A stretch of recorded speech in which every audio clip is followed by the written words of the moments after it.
Hello learners, welcome to this session. This session is on components of data warehousing and this is the fourth session in the series. This session is from the course MCS 221 Data Warehousing and Data Mining Unit 2. So in the previous sessions we had watched and gone through the fundamentals of data warehousing, characteristics of data warehousing, benefits of the data warehousing, various types of data warehouse applications, and then types of data warehouses. So these were the things that we had watched earlier. And in this session, let us focus on the primarily on the framework, that is the architecture and its components. So the whole session is organized in just three parts, that is types of data warehouses, the data warehouse architectures, components of data warehouse architecture, and then best practices for data warehouse architecture. So data warehousing is nothing but it is a process of storing a large amount of data by a business institution or organization. So primarily the data warehouse constitutes of the historical databases. We don't say that up to date whatever that is there that will be stored in the data warehouse. However, if it is a real time data warehouse, then the aspect is very much different. However, otherwise the aspect is that it will be storing the historical data and it is only read only database. So the data is being extracted from different sources, either they may be from some files, some documents, emails, whatnot. There are many sources which constitutes the data of a data warehouse. When we say different sources, even the formats may be different, and then it will be converted into a unique form and place that particular data into the data warehouse. It is designed to perform large complex analytical queries on large multi-dimensional databases. So the model that we will be following is the multi-dimensional model. We don't follow a pure relational model, hierarchical model or network model here. However, we design a kind of multi-dimensional database for storing them in the data warehouses. And then data warehouse architecture, which we are going to discuss now, it is nothing but a kind of framework, a data storage framework that is designed for an organization. What are the components, various components which constitutes the architecture that we are going to study just now. It takes information from raw data sets and stores it in a structured and easily digestible format. Architecture plays an important vital role for the success of any data warehouse of an organization. If not followed a particular architecture, it means among the types that we are going to discuss now, if we don't follow a particular architecture to the organization, it may be a failure case of the data warehouse. And coming to the different types of data warehouse architectures, architecture is nothing but a simple framework. So how to arrange all the components, that is nothing but the framework that we are going to discuss now. So there are three types of frameworks. One is the single tier data warehouse architecture. Second is the two-tier data warehouse architecture, and third is the three-tier data warehouse architecture. So the success of any organization data warehouse depends upon these particular selection among the three types of architectures that are there. So coming to the single tier architecture, it is not commonly used because there is a disadvantage with this. The main goal of having such an architecture is to remove redundancy by minimizing the amount of data stored. So that is the primary agenda in order to make a data warehouse with a single tier in it. But the primary disadvantage with this particular thing is it doesn't have a component that separates analytical and transactional processing. So that is the major difficulty with the single tier architecture. We will just see it in the form of a figure. So in this particular figure, you can see the sources are there. The data sources, either they may be coming from the operational system, the external data that we can consider, the flat files, the emails, the structured, semi-structured, whatnot. There are several data sources over here, which are placed on the extreme left side. And middle, you can see that is the actual data warehouse where the data is stored in a fixed format. Within that particular data warehouse, there are three components in that. One is the metadata, that is data about the data, the summarized data, and then the raw data. So the raw data will be in a format wherein which in an acceptable format, which is exactly wherein which the query whenever the user passes the query from the raw data, that will be the query results will be procured from that particular raw data only. And on the right side, you can see that is the presentation layer, you can say. In that presentation layer, you can see the reporting tools, analysis tools, data mining tools, and other kinds of things. So that is completely a kind of presentation wherein which the user will be interacting with those particular tools. And coming to the next tier, you can say it includes a staging area. So earlier we don't have a kind of difference between the analytical and the transactional processing. That was the disadvantage with this. However, in this particular two-tier architecture, there will be a strong tier which includes the ETL aspects, that is extraction, transformation, and then once again the loading of the data into the data warehouse. So this particular area, this particular layer, or else you can say that this particular tier is the actual tier wherein which the complete transformation of the data, the cleansing, the transformation, everything will be happening in this particular area. So this is the primary area. The staging area is the primary area, which is the main component in the two-tier architecture. So here the two-tier architecture includes the staging area for all data sources before the data warehouse layer. By adding a staging area between the sources and the storage repository, what is the advantage we are getting? You ensure all data loaded into the data warehouse is cleansed and in an appropriate format before loading into the data warehouse. So when we illustrate this in the form of a diagram, you can see here the operational system, external data, flat files, those are the sources of the data sources. And then here you can see ETL tools are there in the second tier, which is called as the staging area. Extraction, transformation, loading, the tools are available, wherein which it picks up the data from the various data sources and then ready them in order to store them in the data warehouse in a fixed format. So the raw data will be there in a suggestible format, wherein which after placing the complex queries by the users, it would be giving you the insights or else the trends that pertains to the query. So obviously the presentation is the extreme right layer, wherein which the presentation tools, analysis tools, and the data mining tools are available. Coming to the next type of architecture called as the three-tier data warehouse architecture. Here an additional layer has been introduced in this particular three-tier, that is the data marts layer. So this particular three-tier architecture constitutes once again the sources are there, data sources are there, and then ETL tools will be available, and then data warehouse will be available, and then afterwards there will be a placement of the data marts.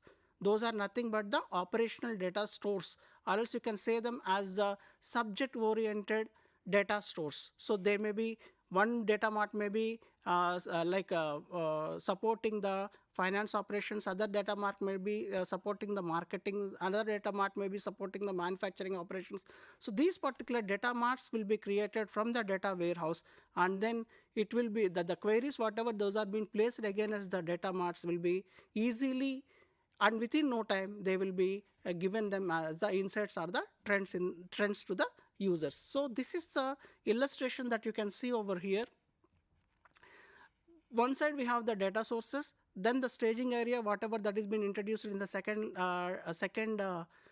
two-tier model, that is there, and then the data warehouse is placed in the form of metadata, summarized data, and then the raw data, and then the new aspect that comes into picture is the data marts in the three-tier data warehouse architecture. So 1, 2, 3 here may be some sort of departments, or else the data marts, the subject-oriented data selection that is been there. In one, they may store the marketing data. In the 2, they may be storing the financial data. In the 3, they may be storing the like the advertising and other kinds of things they may be storing. That kind of data can be stored in the third data mart. So obviously the presentation is layer is there in order to interact by the user, in order to place the queries and other kinds of things. So these are the three architectures, and among these three architectures, the organization need to select, and then they have to implement the data warehouse appropriately.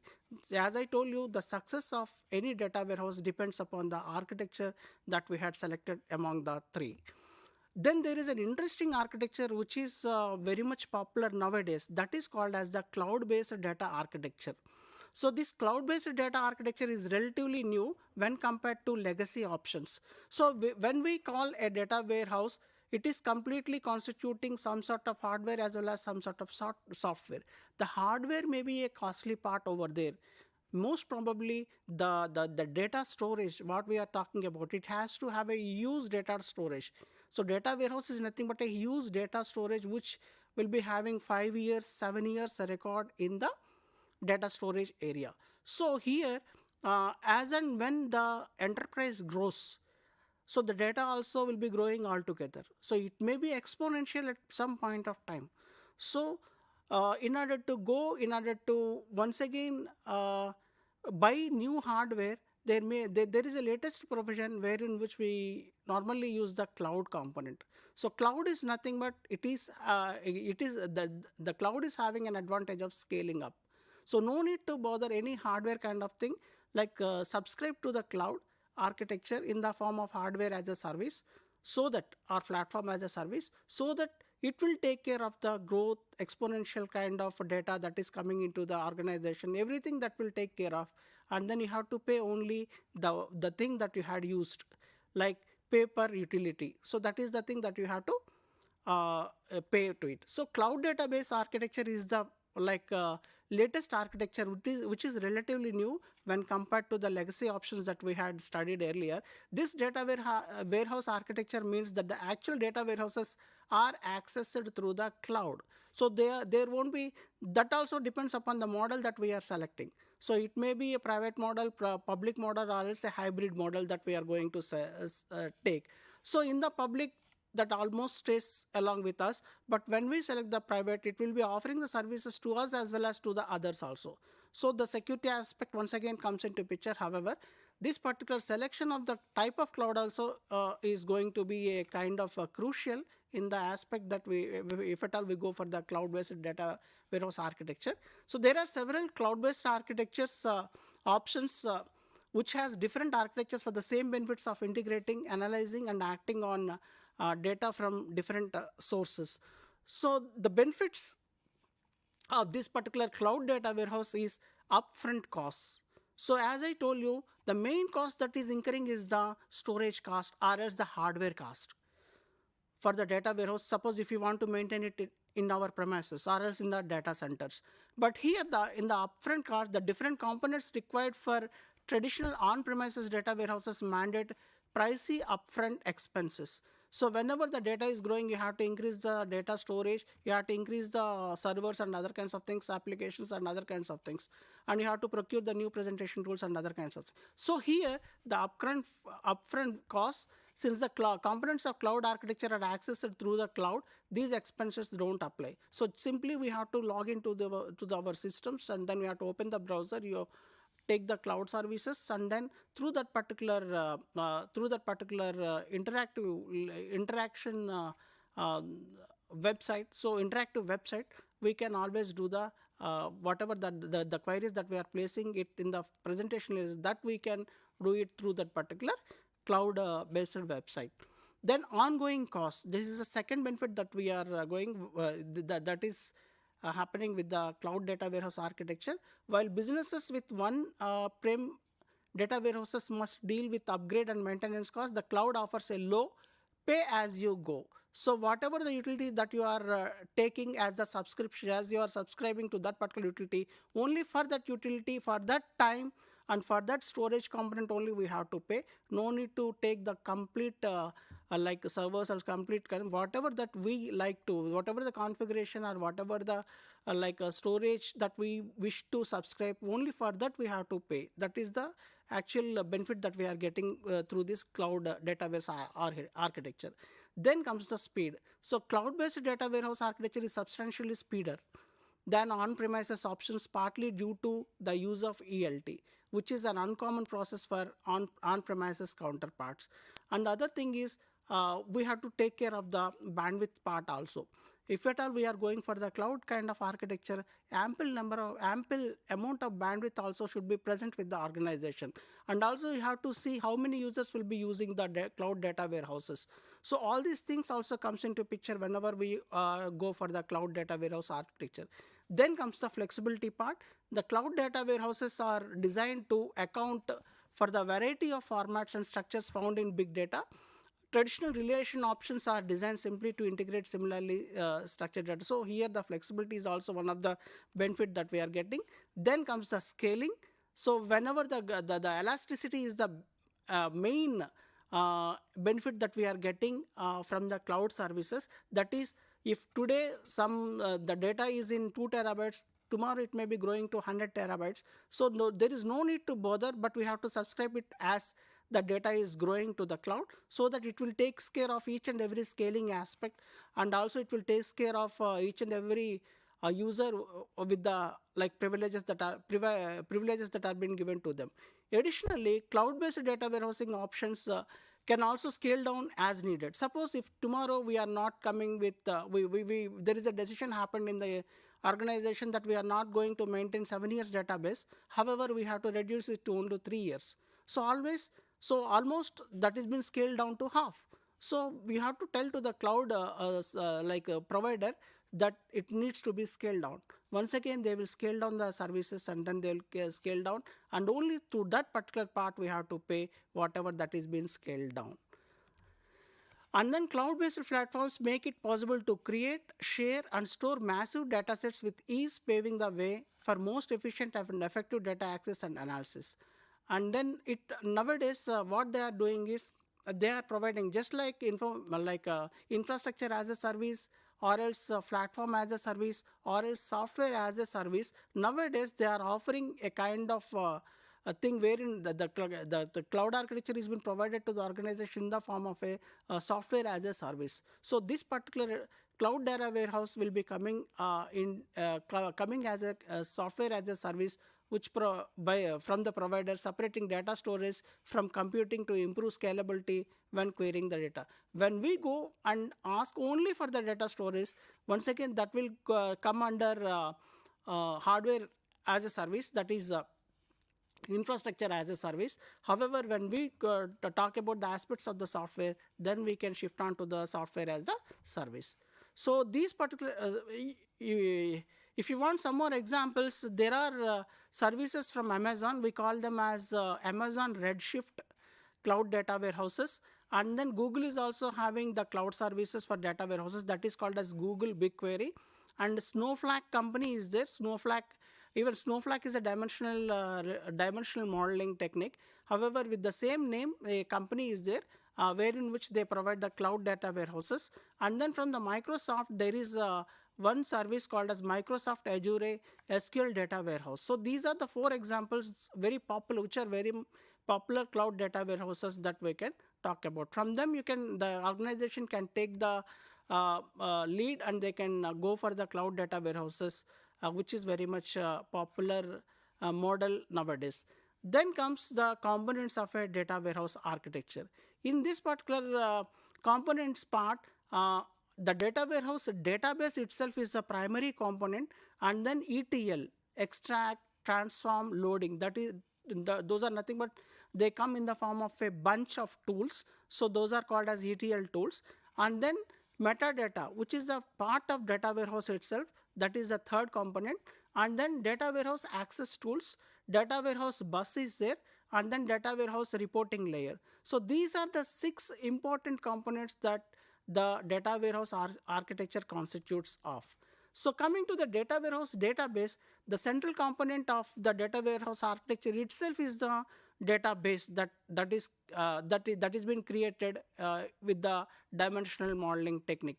So from the sources, automatically whoever is sitting on the top up on the presentation layer, directly the access doesn't go to the sources part, data sources part. However, it will be stored in the form of a data storage, that too in the form of a data warehouse, a database. So here, from here only, the data would be pulled in a similar identical and then in a uniform indigestible format, wherein which upon the query it easily gives the insights to the user. Obviously, this means you need to choose which kind of database you will use to store the data in your warehouse, and then there may be several kinds of uh, databases forms which are called as relational databases, analytics databases, cloud-based databases, hardware storage based databases like SAP, HANA, Oracle, Exadata, IBM, Netezza. So these are some of the types that can be considered whenever we consider the data warehouse database. And then coming to the next component that is an important component called which we had discussed in the two-tier architecture, that is the ETL tools. So in the staging area, after the data coming out from the data sources, it should be cleaned. It should be data should be cleaned, and then it should be transformed into an acceptable format, and then it should be loaded onto the data warehouse. So these particular ETL tools are the central components of enterprise data warehouse architecture. These tools help extract data from different sources, transform it into suitable arrangement, and load it into a data warehouse. So this is the primary. This staging area itself is a primary area, and most of the investment that goes either into the data storage area or else procuring the ETL tools for any data warehouse organization. So ETL tools is the primary component which constitutes the data warehouse architecture. And the third one is, once again, the ETL tool you choose will determine the time expended in data extraction. Approaches, these are the similar conditions or guidelines which guide the organization to procure the ETL tools. One is the time expended in data extraction, approaches to extracting the data, kinds of transformation that is being required, business rules, if at all they are there, business rules definition for data validation, cleansing, and other kinds of things, filling the misled data, or else you can call them as the noisy data. So those needs to be cleaned, or else those needs to be filled. And then the last one is the outlining information distribution from the fundamental depository to your business intelligence applications. And the next layer that we can talk about is the metadata layer. Metadata is nothing but data about the data about the raw data. So in the data warehouse architecture, metadata describes the data warehouse database. Describes the data warehouse database means it is like having the information data about the data, that is data about the raw data, and offers a framework for that data. It helps in constructing, preserving, handling, and making use of the data warehouse. So you may be having two types of metadata, one constituting the technical part and the other constituting the business part. So the technical metadata comprises information that can be used by developers and managers when executing warehouse development and administration tasks, whereas business metadata comprises of the information that offers an easily understandable standpoint of the data stored in the data warehouse. The next glue that is there which carries the data to the data warehouse is the data warehouse bus. So as we have bus kind of architecture inside our computers, so here also there is a kind of data warehouse bus. It defines the data flow within the data warehousing, the bus architecture, and includes a data mart. So this is nothing but it carries on. Like from the data warehouse, there may be in the third kind of system, the three-tier architecture, we introduced a special aspect called as the data marts aspect. So here, in order to carry the data from the data warehouse to the marts, there should be a kind of lines, data lines, where in which the data should be carried to the respective subject-oriented data mart. So in order to carry that particular data from the data warehouse, the buses are required. Those buses are called as data warehouse bus. Then the extreme right layer, whatever we talked about, is the reporting layer or as the presentation layer. In that, the reporting layer in the data warehouse allows the end users to access the business intelligence interface, or else you can call that as the business intelligence database architecture. So the purpose of this particular layer in the data warehouse is to act as a dashboard for data visualization. So that whatever the insights against the query are generated, those can be visualized in the form of a bar graph, plotting, or else whatever the visual element that is there, that is supporting along with the reporting tool. So we call that particular visualization thing as the data visualization thing, and it also creates the reports and take out any required information in the form of a report. So coming to the best practices for the data warehouse architecture, we had in the beginning I told you the success of the data warehouse depends upon the architecture that we are going to select for the organization. Here comes the best practices in order to select the data warehouse architecture. So create a data warehouse models that are optimized for information retrieval in both dimensional, denormalized, or hybrid approaches. The second thing that we have to consider is select a single approach of data warehouse design, such as the top-down layer or else the bottom-up layer, and stick with that. Don't like get disturbed. For sometimes you select the top-down approach and the other time you select the bottom approach. It won't give you the fruitful results. So always cleanse and transform data using an ETL tool before loading the data to the data warehouse. So this particular thing, like in the tier 1 architecture, this is not there, so it suffers with the disadvantage. Otherwise, in the next two architectures, 2-tier and 3-tier, this particular ETL tool is there and it takes care of the like cleaning and other kinds of things before it is being loaded into the data warehouse. So next, create an automated data cleansing process. So don't manually do it or else don't timely do it. Always make it a kind of automation kind of process wherein which it cleans, and then it allows you to load into the data warehouse. Allow sharing of metadata between different components of the data warehouse for a smooth retrieval process. Always make sure that data is properly integrated and not just consolidated when moving it from the data stores to the data warehouse. So we have to take care of this particular aspects also. So monitoring the performance is one aspect, maintaining the monitoring the usage is the second aspect, and then security part.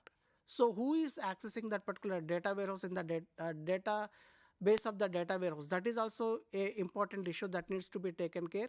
And if at all you are going for the cloud-based kind of thing, once again the security aspects you have to take, the privileges, identity, and access management. So those all things needs to be take care whenever we talk about the security aspects. Maintain the data quality standards, metadata standards, once again structure standards, and else the data governance standards. So all these things needs to be fulfilled whenever we talk about the best practices of designing the data warehouse architecture. Follow the procedures for data cleaning, defining metadata, and meeting the governance standards. Provide an agile architecture. So that is once again important as the corporate, and don't just glue it tightly. So provide an agile architecture, and whenever the scaling happens, it takes care of the other aspects of the architecture. So automate wherever, whenever necessary, automate the processes. And then in addition to the adding value to the business intelligence, machine learning can also be used. Artificial intelligence, machine learning can also be used in many of the cloud data warehouses. Nowadays, they are coming up as the bundle of software as a service. So you can obviously subscribe for that also, so that machine learning, artificial intelligence techniques also can be used for procuring the data. So use the cloud strategically. So this is one aspect.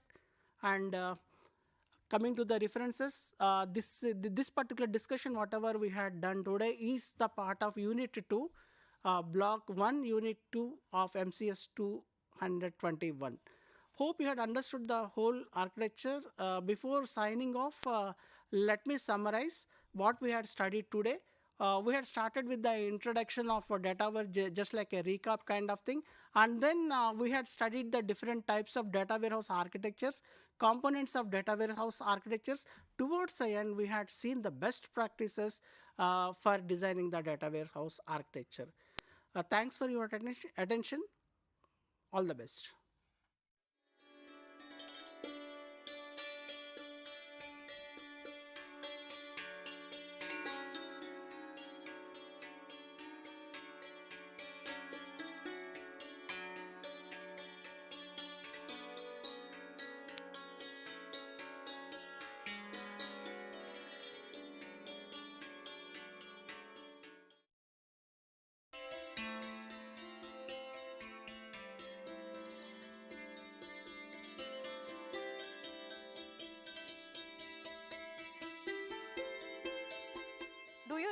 that the world's population has reached 8 billion on 15th November 2022.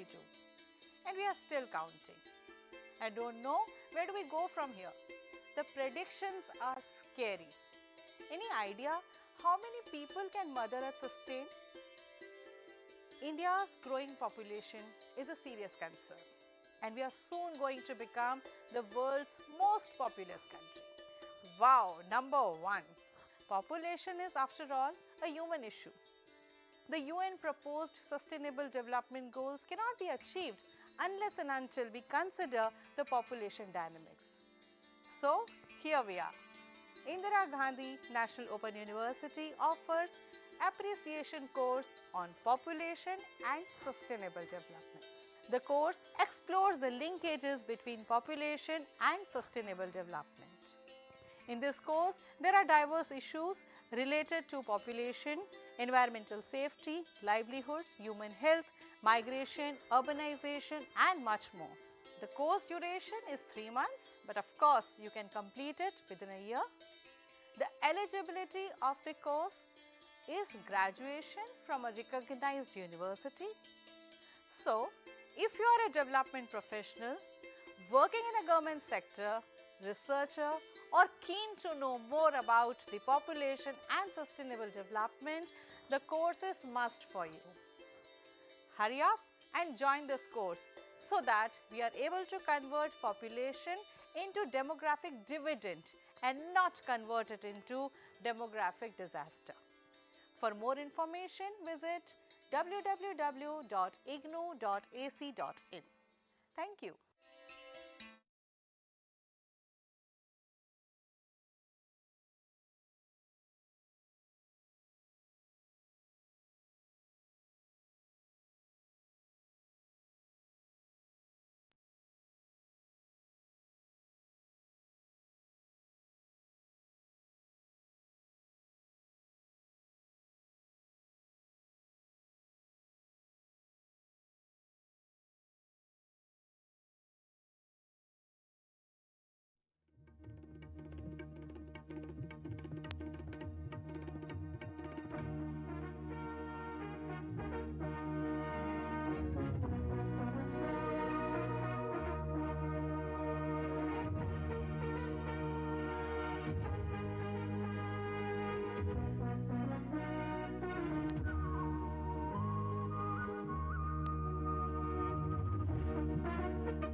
नमस्कार, इग्नू ज्ञान दर्शन के इस नए session में आप सभी का स्वागत है। मैं Vikas Kumar, research scholar, discipline of political science, IGNOU. आज हम बात करेंगे रूसो के सोशल कॉन्टेक्ट थ्योरी के बारे में। अगर हम बात करें कि ये हमारा जो सेशन किन छात्रों के लिए उपयोगी साबित होगा, तो वो है M in political science, western political thought and B in political science, modern political philosophy. इस विषय के बारे में चर्चा करने के लिए हमारे साथ मौजूद हैं doctor D Ananda, discipline of political science, IGNOU. In his social context theory, initially we will talk about his life and times and what were the different situations which were prevalent at that time, and how in his initial phase of his life he lived a fugitive life and how an essay changed his life. He says that how the modern civilization and how the modern civilization has corrupted the human morals and how it has promoted the inequality in the society. In the later phase, we'll directly come to his social context theory, where we'll discuss about his different ideas, his idea of human nature, his idea of state of nature, his idea of popular sovereignty, his concept of general will, and how it has promoted the direct democracy. And in the final phase of this session, we'll critically analyze Rousseau's concept of social context theory. Now, I will directly come to Dr. D. Ananda and we'll start this session. Sir, could you please elaborate his early life and times and what the situations which changed his life? To understand Rousseau in a proper manner, actually, we have to take into consider context of the Rousseau. Actually, the social times, at the same time, social context where the Rousseau has been born and brought up. At the same time, the historical conditions of those particular days has to be taken into consideration, so that we can understand the Rousseau in a proper context. So for that purpose, we have to always take into the his text, actually whatever the text he has written it into the context, so that we can understand in a proper manner. So Rousseau born in the year 1712 in June 28th, actually has born in 1712 in the Geneva, a city called Geneva in Switzerland. So this is one of the place at that time. It was a highly civilized place. It was civilization was and everything is coming up. The age of enlightenment was actually coming up. The ideas were actually rising. The most of the scientific ideas and scientific temperament was actually already started in the Renaissance period, and it was advancements was going on in that circumstances. In that those days, actually lot of scientific advancements are going on. So in that particular context, those days, actually Rousseau was born in a middle class family. His father was actually a skilled watchmaker, actually, but he is not a proper kind of person, in the sense that he is not a balanced kind of person. But when he was born, the Rousseau was born as very weak and sick, actually very ill. He was very sick. At the same time, Rousseau's mother actually died when after delivering this Rousseau. So in these circumstances, actually the Rousseau actually was raised by his father, but his father actually did not give any proper education for him. He was also not a balanced person. Apart from that, actually, not only he did not give a proper education to the Rousseau during his childhood, but what he did is that he has introduced them the lot of erotic literature, and reading aloud the erotic literature, and so many this a kind of considered to be a bad qualities to the bad effects on the Rousseau's very childhood, very nascent years itself. It was there were very bad effects on the Rousseau's childhood. So then he was actually abandoned the things. He did not take up. The father did not take up, brought up him properly. So under these circumstances, Rousseau started stealing the things and roaming here and there without having any kind of a kind of work or aim, or aimlessly was roaming here and there in many places and entering into the street fights with the people. And he was also put into the so many places also for working. He was actually joined as some carpentry a carpenter to learn some of the carpentry skills, but he did not like it. Actually, he could not able to continue there. Then he wanted to do some kind of learn music. There also he could not able to succeed the things. So in these circumstances, there were so many issues actually were going on, and he was not at all in a proper social context. Social life was there in his family. So in these circumstances, what was happened actually, he become a kind of a person where he will be living, where he will be going without having any proper food or anything like that. Such a vagabond life he was leading in the very childhood itself.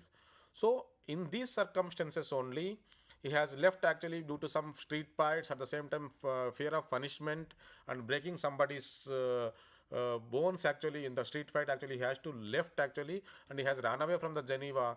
Then he has came to contact with a lady called Madame de Varney, who has actually patronized him in many ways and tried to give some kind of education to him.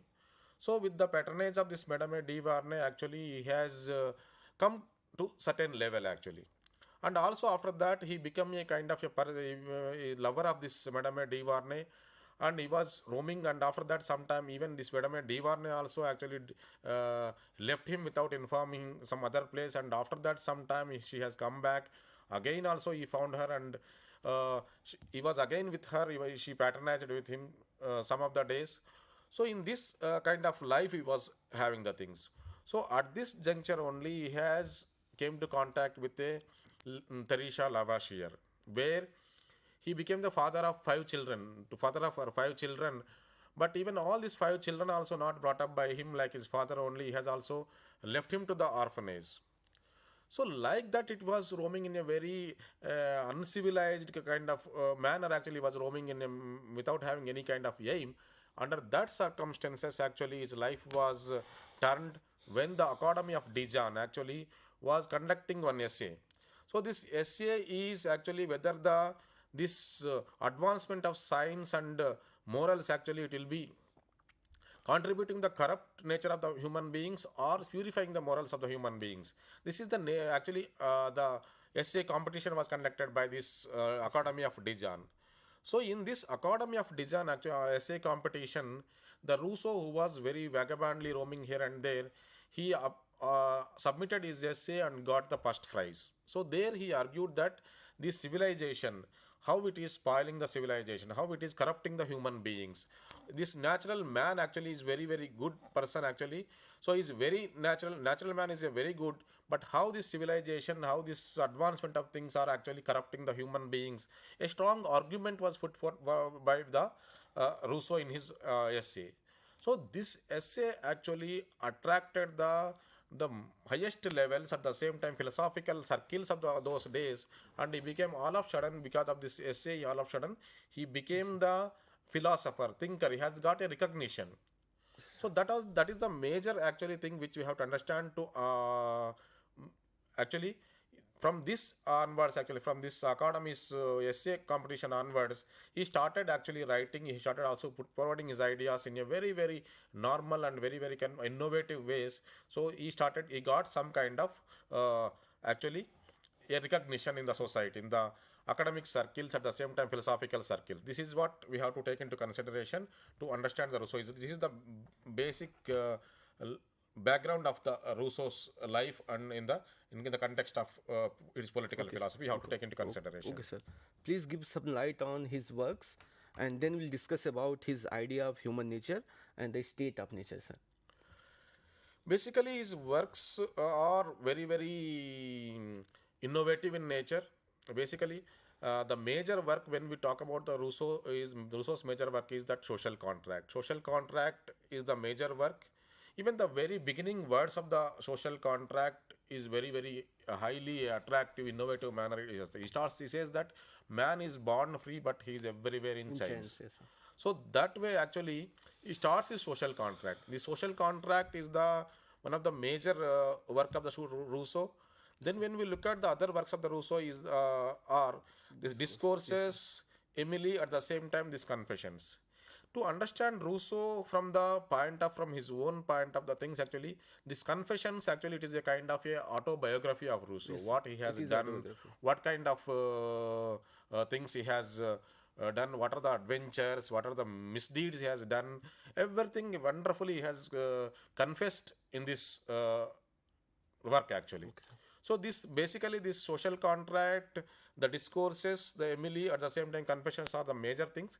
These discourses also actually origin of inequalities and other many discourses he has written in this, actually the part of these discourses. So there are many subsections or the sections are there in these discourses actually.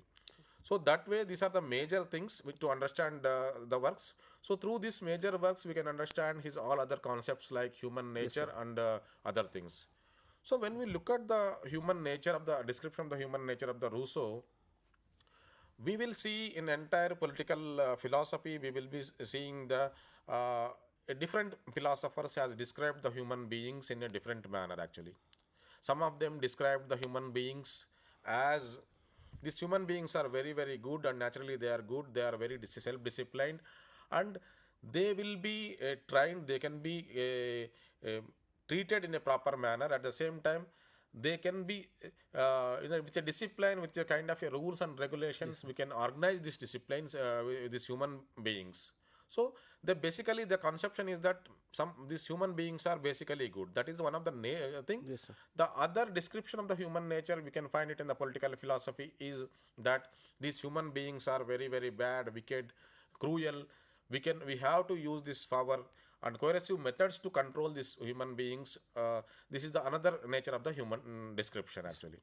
So Rousseau's basically falls under the first description, actually falls under Rousseau's description of the human nature will be falling under the first description, where he has a very kind of a positive towards the human nature, positive uh, attitude towards the human nature. Basically Rousseau says that these human beings are wonderful in nature, they are very social in nature. He is actually taking forward the Aristotle notion of the human nature, or the ideas of the human nature, that the human beings are social in nature. At the same time, the state and other institutions came to the betterment of the human nature. That ideas actually is carry forwarding, is advancing those ideas actually. So as per the Rousseau's conception of the human nature, human beings are very good, very social in nature. They're basically good person. He says that actually he talks about the human nature in the context that is the before these human beings, before entering into the civil society, before entering into the civil society, they were living in a very normal life, a carefree life, like a animal actually, in the sense that in a very free life they are living without having any problems, without having any egos or anything. So these human beings, he considers he is a solitary savage. He considers he describes that the human nature is a solitary savage, Noble service. very solitary savage, and at the same time he was living in a very happy manner without a kind of a fixed adobe. Actually he was living in such circumstances. But how these human beings become a kind of a bad people, or other side become a selfish or cruel or wicked people, that is one of the major contention of the Rousseau here. So these people, to understand this, actually we have to understand his state of nature also. So Rousseau talks about this human nature. This human nature is nothing but, before actually entering into the civil society, they were wonderful, they are peaceful, they are in a wonderful manner they were living. So these people, because of advent of this all this science, technology, or this all these things actually leading to the corruption of the human beings, corrupting the human nature itself, human mind itself were corrupted by this advancement of this civilization. He talks about this. So he talks about the civilization as a corrupting the human beings. So this state of nature is nothing but, here we have to understand that the people who are living before entering into the civil society, that context is that stage is considered as a state of nature. State of nature is nothing but these human beings before entering into the civil society, they were living in a happiest manner without having any rules, regulation, or in a contained manner, without having any controller, without having any sovereign, without having any kind of government ruler or ruler. So such kind of state of affairs is considered as a state of nature. So as for the Rousseau's description of the state of nature, this state of nature is perfect equality. Actually, there was existing the perfect equality, perfect freedom at the same time. They are perfectly innocent in nature. Actually, they are perfectly innocent in nature. These human beings living in a wonderful manner, in a peaceful manner. But the development of the property, the private property is one of the major cause for the downgrade of this human nature. Actually, that's the thing. So the downgrade of the human nature, actually, how it was started, actually, when someone actually fenced some of the land and said that it is mine. When he said that it is mine, this fellow is actually, he says that he is the person actually who is the founder of the civil society. So when someone says that it is a kind of, someone says it is mine, when a little piece of land, he fenced it, and when he says that it is mine, then under that circumstances, actually the private property came into existence. So this was actually one of the major cause for the major downgrade of the human nature itself, actually. So here we have to understand this. They started, actually, this human being started that they invented the hook. Actually, with the hook, what was happening, the fishing the thing, then preserving something. Then at the same time, advent of this settling somewhere, and started cultivating the things. So when they're cultivating the things, actually it needs aid, and somebody else aid also it's required. So in these circumstances, what are happening? So gradually the private property is coming into existence. The private property actually played a very crucial role actually here. So when the private property came into existence, when some people started preserving something, and when he started saying that it is mine and all, so the gradual difficulties, the conflicts came into existence actually in the state of nature. So conflicts came into existence because there was no man-made rules at that time. There was no controller. There was no sovereign authority or the ruler. It is they are living in a kind of a free of nature, actually, as a free animal beings kind of thing. They were living in the things. So when this things has coming up, when the people also started, the families also coming into existence, at the same time the multifarious functions of the human being started depending upon many different other people also. So in that circumstances, what was happening here actually, they have downgraded, and they started quarreling each other, fighting with each other. And since there was no restriction of the law and order and all these things, anybody can kill anytime. This kind of the state of affair becoming a kind of that peace and tranquility of the state of nature has completely going down day by day. So in these circumstances actually, I'll continue with this is a social contract theory also. So in these circumstances, what has happening here is that actually, so these people actually they wanted to get rid of this state of nature, the state of nature which has become inconvenient. At the same time, the state of nature described by many different social contractualists in different manner.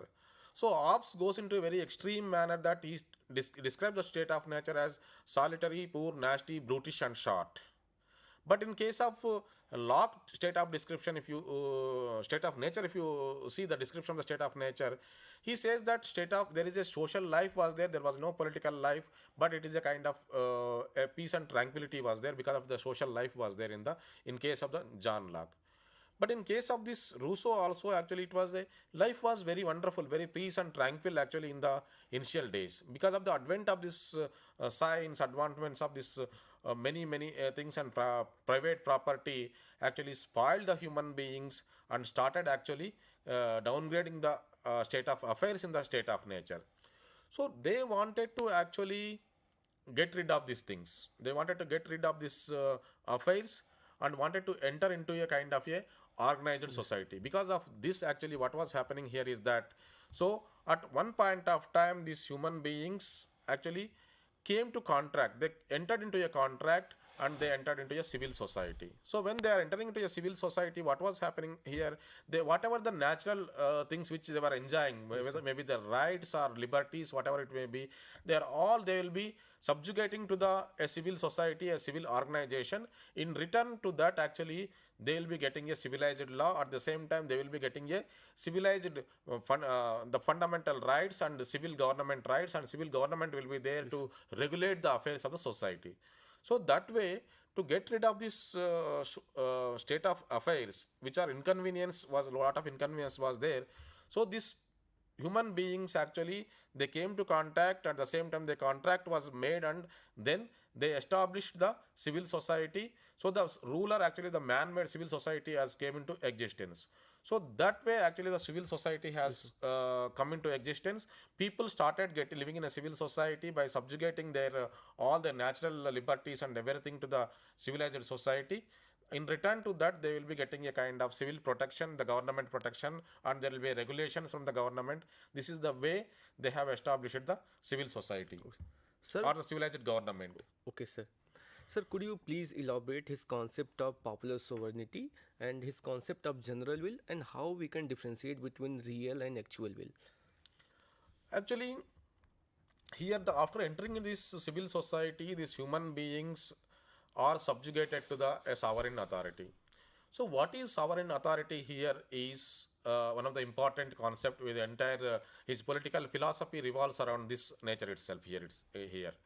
So this political sovereignty is actually established, and this political sovereignty is kept under the a kind of a popular and the people's control. Entire popular control was there on this sovereign actually. So the sovereignty is nothing but here is that the popular sovereignty he is establishing. How he is establishing the popular sovereignty? Let us understand the things here. So when they enter into a civil society, they have established a kind of a organization, a government, a ruler, a sovereignty is established. So here actually gives lot of importance to the liberty, equality and fraternity of the humans actually, and the advancement of these liberties of the human beings. So here sovereignty means you have to understand they are supreme in nature. What is supreme in nature? The government is not actually supreme in the sense here. Theoretically, it talks about a general will. General will is the sovereign. General will is the supreme in dictating and the terms of the society, at the same time controlling the society. General will is the supreme. So the general will has the sovereignty as per the Rousseau's theory. So here we have to understand what is general will. So Rousseau talks about this general will. Every human being will be representing two wills. As per the Rousseau's philosophy, Rousseau's theory, every human being will be representing the two wills. One is that the actual will, the another one is the real will. So here we have to understand what is actual will, what is real will. So the actual will means, as per the Rousseau's conception is that every human being will be thinking the self-preservation, at the same time self-interest. So this actual will be always representing the self-interest of the human being. So this actual will, which is actually basically self-centric, at the same time essentially a selfish will of the human beings will be representing. But at the same time, this human nature actually has the another character, another will, that will be a, he calls it as a real will, where this real will is nothing but a representation of the, it will be representing the common betterment, common good of the entire society. So the common good, common betterment, common advancement, common benefit, welfare will be taken care by the this real will. So the human beings, these two connotations actually will be there. Two notions will be there in the at the same time. They all will be, human beings will be some extent they will be selfish and all the things, at the same time some extent they will be also thinking in terms of the betterment of the entire society, advancement of the entire society. So for that purpose, the real will, which is actually represents the common betterment, real will is nothing but it represents the entire welfare of the society, entire human beings welfare, not the self-centric or the particular individual's interest. It will not take into consideration entire society's interest, entire society's betterment, entire society's advancement. It will be taking care of the things. So this real will, combining all the real wills, actually combining the entire wills of this real wills of entire society, will be constituting the general will. So this general will has to rule, this general will has to control the entire affairs of the human society, the civilized society. So that way actually the society will be leading further to the advancement, and the people will be living in a wonderful and peaceful manner. So this is the basic, the gamut of the Rousseau's theory of social contract. So you can now you can sum up in. तो हमने इस तरह से देखा Rousseau के social contract theory के बारे में कि कैसे उन्होंने इनिशियल ईयर्स ऑफ लाइफ में एक फ्यूजिटिव लाइफ जी, और किस तरह से उन्होंने उन लेटर ईयर्स में एक ऐसे ने उनकी लाइफ को जो चेंज किया, और जिसमें उन्होंने एक्सप्लेन किया कि किस तरह से modern science and art led to the corruption of human morals and also led to the inequality in the society. तो इस तरह से हम समझ सकते हैं कि रूसो के सोशल कॉन्ट्रैक्ट थ्योरी के बारे में और उनके जनरल विल के कॉन्सेप्ट के बारे में कि किस तरह से ये further led to the strengthening of the direct democracy, जहाँ से एक डायरेक्ट डेमोक्रेसी का आइडिया जो है इमर्ज होता है। इस तरह से अलग अलग फील्ड्स में जो है रूसो का अपना इम्पॉर्टेंस आज भी बना हुआ है। इसी के साथ हम अपने इस सेशन को समाप्त करना चाहेंगे। Thank you so much sir.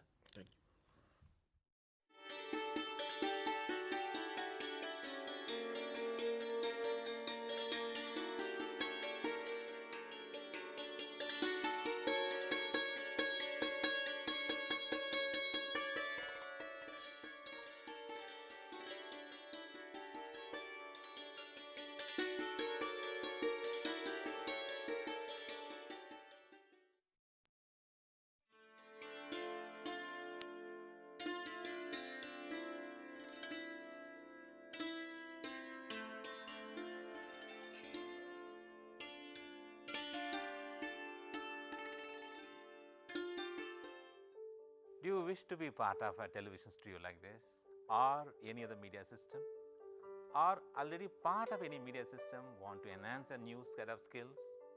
Welcome to School of Journalism New Media Studies. Here in the School of Journalism New Media Studies, we are offering program for all set of people to learn and enhance their media skills. The vision of School of Journalism and New Media Studies is to generate a new set of professionals in the area of media and communication studies with understanding about role of media in the national development and global understanding. We offer innovative programs in the field of journalism and mass communication that sets the benchmark of high quality learning and teaching process at the national level. We offer these programs across the country with the help of our regional network as well as study center. Same manner, many of our programs are offered through online mode with a sophisticated learning management system. SOGNMS offers programs from PhD in journalism and mass communication till certificate level. We have masters in journalism and mass communication. The eligibility is a bachelor's degree, and we are introducing this program in 3 languages: Hindi, Tamil and English. Students from national and international students can join either through online mode as well as in the distance mode. We have 4 postgraduate diploma programs, specialized areas in the field of development communication, digital media, electronic media and journalism and mass communication program. And all these 4 programs are available in distance mode. 2 programs are available in online mode, development communication and digital media. And we have specialized certificate program in community radio. IGNOU employs various media and communication tools for better teaching and learning process. School of Journalism and New Media Studies utilizes this media system for delivering all our programs. Come and join with us for exploring a new career and enhance your media skills.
Namaskar.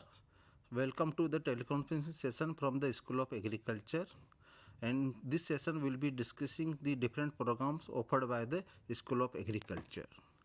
Now, the School of Agriculture is offering various programs, in the School of Agriculture and allied sectors, like poultry farming, beekeeping, organic farming, value-added products from fruits and vegetables, the dairy technology, so various category of programs are being offered by the School of Agriculture. And these programs are very specific and specific skill oriented programs which have objective to build the employable skills in the learners and also to provide the entrepreneurial skills among the learners. So School of Agriculture is basically working to strengthen the human resources in agriculture sector and allied sectors and provide the equitable quality education, particularly to the rural peoples or the learners who are living in the marginalized or far-flung areas. and also to offers various programs and build the knowledge and skills among the rural learners. I have with me Dr. P. Vijay Kumar, Associate Professor in the School of Agriculture. I welcome you, Dr. Saab. And I also welcome Dr. Mukesh Kumar, the faculty in the School of Agriculture. We welcome Dr. Mukesh Kumar. Thank you. Thank you. You know, there are, altogether 16 programs being offered by the School of Agriculture, starting from awareness program to the certificate program. Then there are diploma programs are there. Then we have the PG diploma programs are there. We also have one MSc programs. The programs offered by the School of Agriculture are both in the open and distance learning mode as well as in the online mode. So these two in this session and next session we will be discussing the various programs which are offered by the School of Agriculture. One of the most important programs offered by the School of Agriculture is the awareness program on dairy farming, and this program is basically for the farmers and rural youth, and this program is being coordinated by the Dr. P. Vijay Kumar. I request Dr. P. Vijay Kumar to explain the salient feature of this program. धन्यवाद doctor Jain साहब। जैसे आपने कहा कि इंदिरा गांधी मुक्त विश्वविद्यालय दुग्ध उत्पादन में गाय पशुपालन में जागरूकता कार्यक्रम चला रही है। इस कार्यक्रम का मुख्य उद्देश्य है कि जो भी फार्मर्स हैं जो पशुपालन कर रहे हैं या कोई नया जो है यूथ है या कोई फार्मर है जो इसको ऐसे सब्सिडरी ऑक्यूपेशन करना चाहते हैं या नया स्टार्टअप शुरू करना चाहते हैं जो पशुपालन में, उनको जागरूक करके उनको साइंटिफिकली कैसे पशु को उसको प्रबंधन करना है, उससे साइंटिफिक तरीके से हम कैसे दूध निकालना है, उसको बीमारी से कैसे बचाना है, उसको कैसे ब्रीडिंग करना है, उसको चारा कैसे देना है, किस तरीके के दाना चारा खिलाना है, उसका प्रबंधन, उसका आवास कैसे देना है, उससे एक्सट्रीम वेदर कंडीशन से कैसे बचाना है, दूध निकालने के बाद उसको किस तरीके से उसको रखना है और डेयरी प्लांट तक कैसे पहुंचाना है, कई रोगों से कैसे इसको बचाव करना है, और बाकी गोबर मल मूत्र जो निकलता है फार्म से उसको हम कैसे कलेक्ट करके उसको कैसे हम अच्छी तरीके से उसको ऐसे मेन्यूर बना के उसको खेती में कैसे उसको इस्तेमाल कर सकते हैं, उसके बारे में भी इसमें छोटे लेवल पे छोटा बुकलेट्स बनाया है जिसमें 10-12 पेज के जो बुकलेट्स होते हैं 14 मुख्य विषय पे हमने इस मॉड्यूल को बनाया है। और ये 2 महीने का जो जागरूकता कार्यक्रम है ये हम अपना स्टडी सेंटर के थ्रू चलाते हैं। इसमें थियरी के लिए जो नॉलेज देने के लिए हम प्रिंटेड स्टडी मटेरियल्स दे रहे हैं, वो हम ऑनलाइन में भी उपलब्ध कराया गया है। ज्ञान कोश के वेबसाइट में जाएंगे तो हमारा इस कार्यक्रम के अलावा पूरा स्कूल ऑफ एग्रीकल्चर या इवन पूरा इंदिरा गांधी मुक्त विश्वविद्यालय का जो भी स्टडी मटेरियल्स और वीडियोस होते हैं वो सब वहाँ उपलब्ध है। और इसमें 2 सेशन में इसको हम चलाते हैं, जनवरी सेशन और जुलाई सेशन। और इसमें जो रजिस्टर करेंगे उनको स्टडी मटेरियल मिलेगा, उसके अलावा वो स्टडी सेंटर में जाके अपना स्किल भी बढ़ा सकते हैं। इसमें छोटा प्रैक्टिकल कंपोनेंट्स होते हैं जो स्टडी सेंटर में जब स्टूडेंट्स जाते हैं उनको वहाँ दिखाया जाता है और करने के लिए भी बोला जाता है। धन्यवाद डॉक्टर विजय। हमारे स्कूल ऑफ एग्रीकल्चर में एक दूसरा मुख्य प्रोग्राम है सर्टिफिकेट इन सेरिकल्चर। इस प्रोग्राम के बारे में भी थोड़ा इस प्रोग्राम की विशेषताओं के बारे में भी थोड़ा बताइए हमारे। धन्यवाद जैन साहब। सब जानते हैं कि हमारा देश में रेशम उत्पादन भी अच्छा होता है, उसका जो इस्तेमाल भी वो बहुत ज़्यादा तरीके से हम करते हैं। जितना हम उत्पादन करते हैं उससे ज़्यादा हम कंज्यूम करते हैं। तो इसलिए ये जो रेशम उत्पादन हमारे देश में एक बहुत बड़ा स्कोप है और कई स्टेट में ये हो भी रहा है। कई फार्मर्स रेशम उत्पादन में इन्वॉल्व हैं और ये भी एक टाइप ऑफ साइंटिफिक तरीके से इसको करना ज़रूरी होता है, क्योंकि ये जो कीड़े होते हैं जो हम रेशम उत्पादन के लिए यूज़ करते हैं जिसको सिल्क वर्म कहते हैं, उसको हमें अच्छे तरीके से उसको रखना है, उसको होस्ट प्लांट से पत्ते तोड़ के उसको देना पड़ता है। अच्छे क्वालिटी पत्ते देने से ही उसका जो कुकुन बनता है, खोया, वो अच्छी क्वालिटी का बन सकता है। उससे हमें उसके बाद उसको प्रोसेसिंग भी होता है। तो ये जो सर्टिफिकेट प्रोग्राम है, इसमें हम सारे चीज़ों का एक एक टाइप ऑफ पैकेज है, जिसमें हम गवर्नमेंट का स्कीम्स के बारे में भी बताते हैं, कहाँ कहाँ से फार्मर्स को सपोर्ट मिल सकती है, एजुकेशन वाइज या फाइनेंशियल सपोर्ट मिल सकती है, उसके बारे में भी हमने इसमें काफ़ी चर्चा किया। इसके अलावा जो मुख्य 2 विषय हैं, जो सिल्क वर्म के लिए जो पत्ता देते हैं, होस्ट प्लांट कल्टीवेशन जिसको कहते हैं, क्योंकि कहीं कहीं हमारे देश में 4 तरीके के सिल्क वर्म्स हम पालते हैं। तो हर एक सिल्क वर्म को हम डिफरेंट तरीके के होस्ट प्लांट होते हैं, उसको कैसे कल्टीवेट करना है, उसमें से कैसे तोड़ के, पत्ते तोड़ के, या कहीं कहीं सिल्कवर्म्स इवन हम प्लांट में रेयर करते हैं। तो ये सारे जो साइंटिफिक चीज़ें हैं, उसको हम इस प्रोग्राम में अच्छे तरीके से, विस्तार तरीके से हमने इसमें डिस्कस किया। थैंक यू डॉक्टर विजय। आपने जैसे कि बताया कि इस प्रोग्राम में हम प्रोडक्शन की भी बात किया है, प्रोसेसिंग की भी बात किया है, मार्केटिंग की भी बात किया है, और साथ में जो गवर्नमेंट के सपोर्ट है, जो कोई सेरिकल्चर का बिजनेस स्टार्ट करना चाहता है, उसको गवर्नमेंट के क्या क्या सपोर्ट मिल सकते हैं, वो सबके बारे में। उसी तरह से हमारे यहाँ जो एक प्रोग्राम है कुक्कुट पालन का, सर्टिफिकेट इन पोल्ट्री फार्मिंग, इस प्रोग्राम की क्या क्या विशेषता है, उसके बारे में थोड़ा बताइए। देखिए, जैसे हमने सेरिकल्चर के बारे में बात किया, वैसे हम कुक्कुट पालन में भी एक प्रमाण पत्र 6 माह का कार्यक्रम चला रहे हैं। ये भी ओपन डिस्टेंस लर्निंग माध्यम से हम इसको ऑफ़र करते हैं। ये भी दोनों सेशन में चलता है, जनवरी और जुलाई सेशन में। तो इसमें भी हम क्या है कि जो कुक्कुट पालन में जो बेसिक साइंटिफिक मैनेजमेंट प्रैक्टिसेस होते हैं, पैकेज ऑफ प्रैक्टिसेस जिसको कहते हैं, कि इसमें कुक्कुट पालन में जैसे 2 तरीके के मुर्गी ले लीजिए, 2 तरीके के मुर्गी हम फार्मर्स पालते हैं, एक अंडा उत्पादन के लिए या मांस उत्पादन के लिए।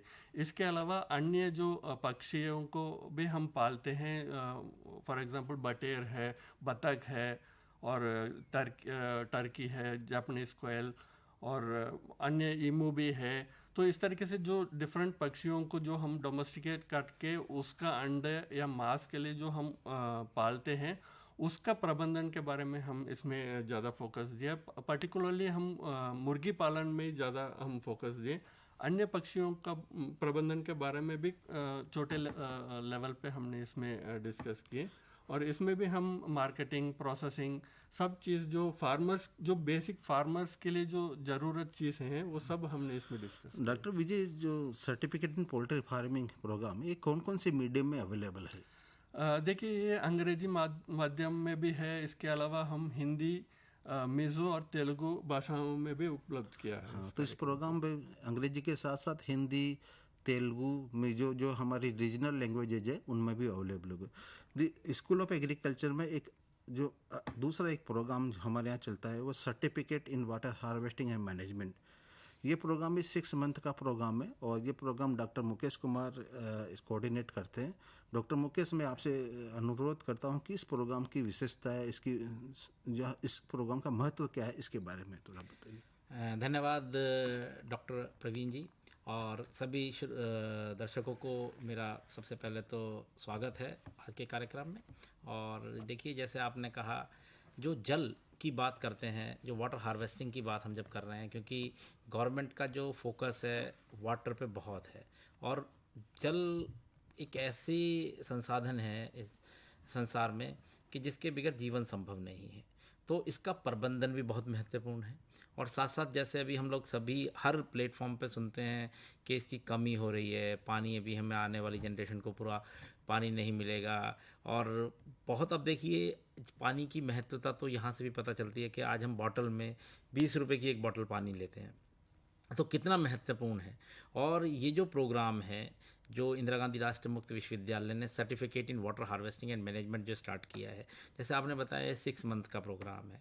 और इसका जो मुख्य उद्देश्य है, वो यदि हम बात करते हैं, तो पहले तो जो जल संचयन की विधियां हैं, उसके बारे में लोगों को जागरूक करना है।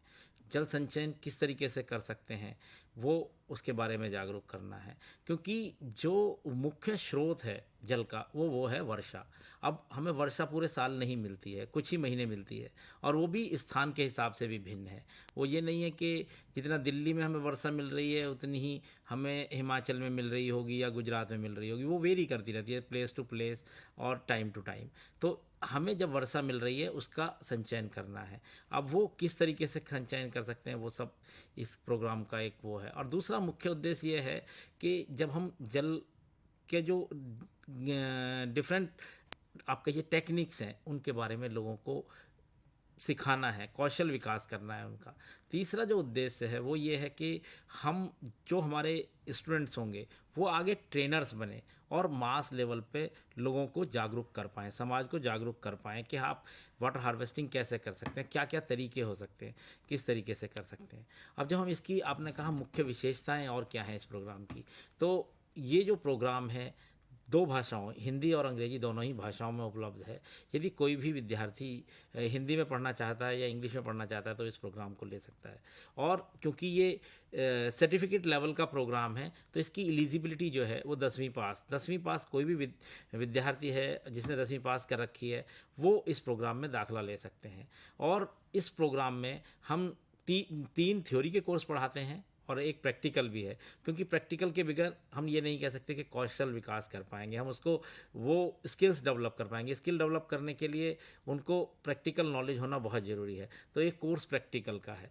पहले जो 3 कोर्सेज हैं वो थ्योरी के हैं, जिसमें हम ये बताते हैं वाटर रिसोर्सेज क्या क्या है, पानी की जो संसाधन है कहाँ कहाँ उपलब्ध हैं, कौन कौन से हैं, आप रेन वाटर हार्वेस्टिंग क्या कैसे कर सकते हैं, उसके क्या फ़ायदे होंगे।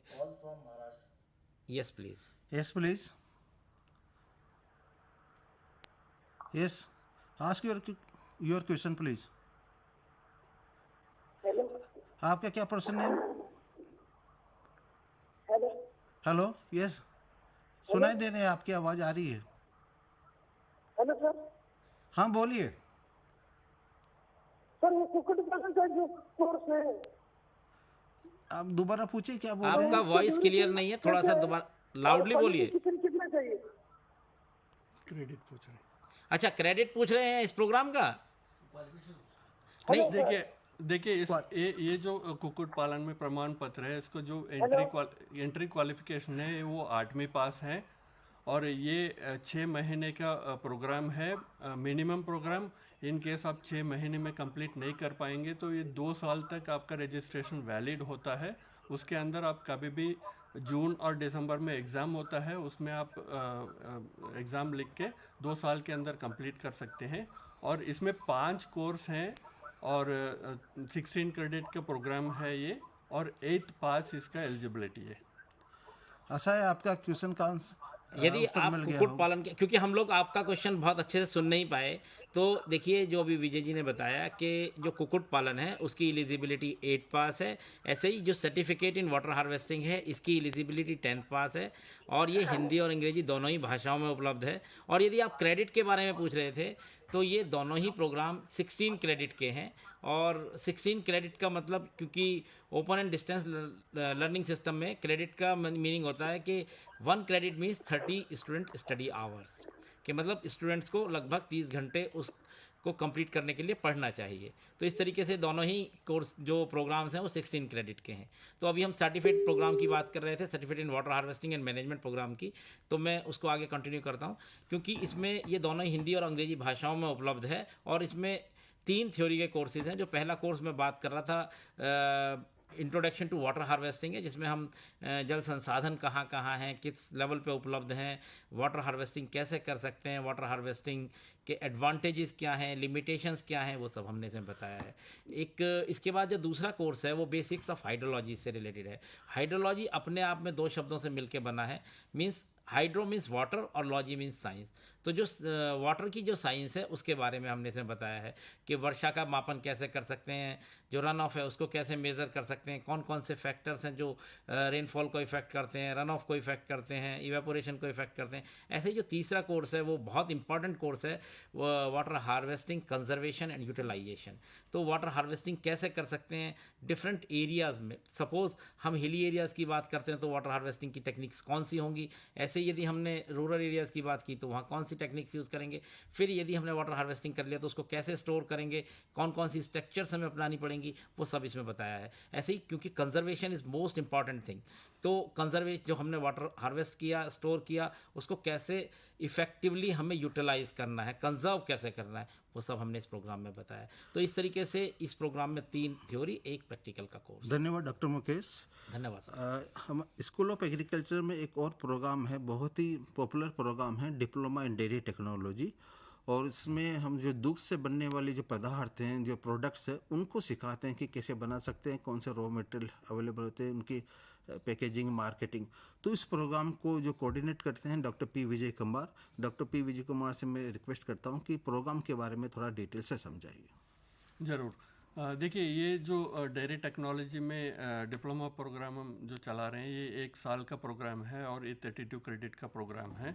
इसमें भी हम इक्वल वेटेज दिए हैं थियरी और प्रैक्टिकल, क्योंकि ये जो एग्रीकल्चर का और अलाइड सब्जेक्ट का जो प्रोग्राम्स होते हैं वो ज़्यादातर स्किल बेस्ड होते हैं। तो हमारा जो कृषि विद्यापीठ के ज़्यादातर कार्यक्रम आप ले लीजिए, उसमें हम स्टूडेंट्स को जागरूक भी कर रहे हैं और नॉलेज भी दे रहे हैं, और स्किल डेवलपमेंट भी एक मुख्य उद्देश्य है। हम ये चाहते हैं कि जो इस कार्यक्रम को लें वो पास आउट करके या कहीं जॉब में चले जाएं या जॉब क्रिएटर बन जाएं, ताकि वो अपना स्टार्टअप स्टार्ट करके दूसरों को भी जॉब दिला दें। तो हमारा जो मेन उद्देश्य है ये है कि नॉलेज देना भी है, उसके अलावा एक एंटरप्रेन्योरशिप एस्पेक्ट भी हम इसमें काफ़ी फोकस किए। ये जो 1 साल का जो डिप्लोमा प्रोग्राम है, इसमें हम जो बेसिक इसका उद्देश्य है कि ह्यूमन रिसोर्स डेवलप करना है, क्योंकि आप जानते हैं कि हमारा देश दुग्ध उत्पादन में प्रथम स्थान में है और हर साल दुग्ध उत्पादन बढ़ते जा रहे हैं और उसका जो प्रोडक्शन भी बढ़ रहे हैं, और दुग्ध और उससे लिंक जो प्रोडक्ट्स होते हैं, जो डेयरी प्रोडक्ट्स हैं, कई तरीके के प्रोडक्ट है, फ्रोज़न प्रोडक्ट्स हैं, फर्मेंटेड प्रोडक्ट्स हैं, वेस्टर्न प्रोडक्ट्स हैं, इंडिजिनस प्रोडक्ट्स हैं। ये सब कैसे बनाना है, उसका प्रोसेस क्या है, उसको कैसे पैकेजिंग करना है, उसको क्वालिटी कैसे अश्योर करना है, उसको कैसे ट्रांसपोर्ट करना है, उसको कैसे स्टोर करना है, और इवन उसको कैसे मार्केटिंग करना है, और इवन आप कैसे एक स्टार्टअप शुरू कर सकते हैं, उन सब के बारे में भी इसमें हम डिस्कस किए हैं।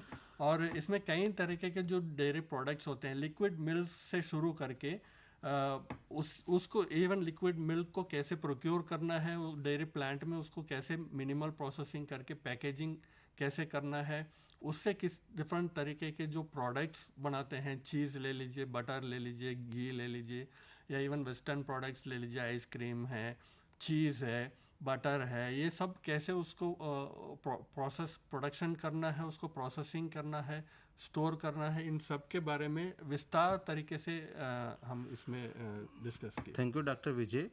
दुग्ध पदार्थ से बनने वाले प्रोडक्ट की तरह ही हमारे यहाँ दूसरा प्रोग्राम है diploma in value added products from fruits and vegetable. इस प्रोग्राम में बेसिकली जो फल और सब्जियों से बनने वाले जो पदार्थ हैं, जो प्रोडक्ट्स हैं, उनके बारे में हम समझाते हैं।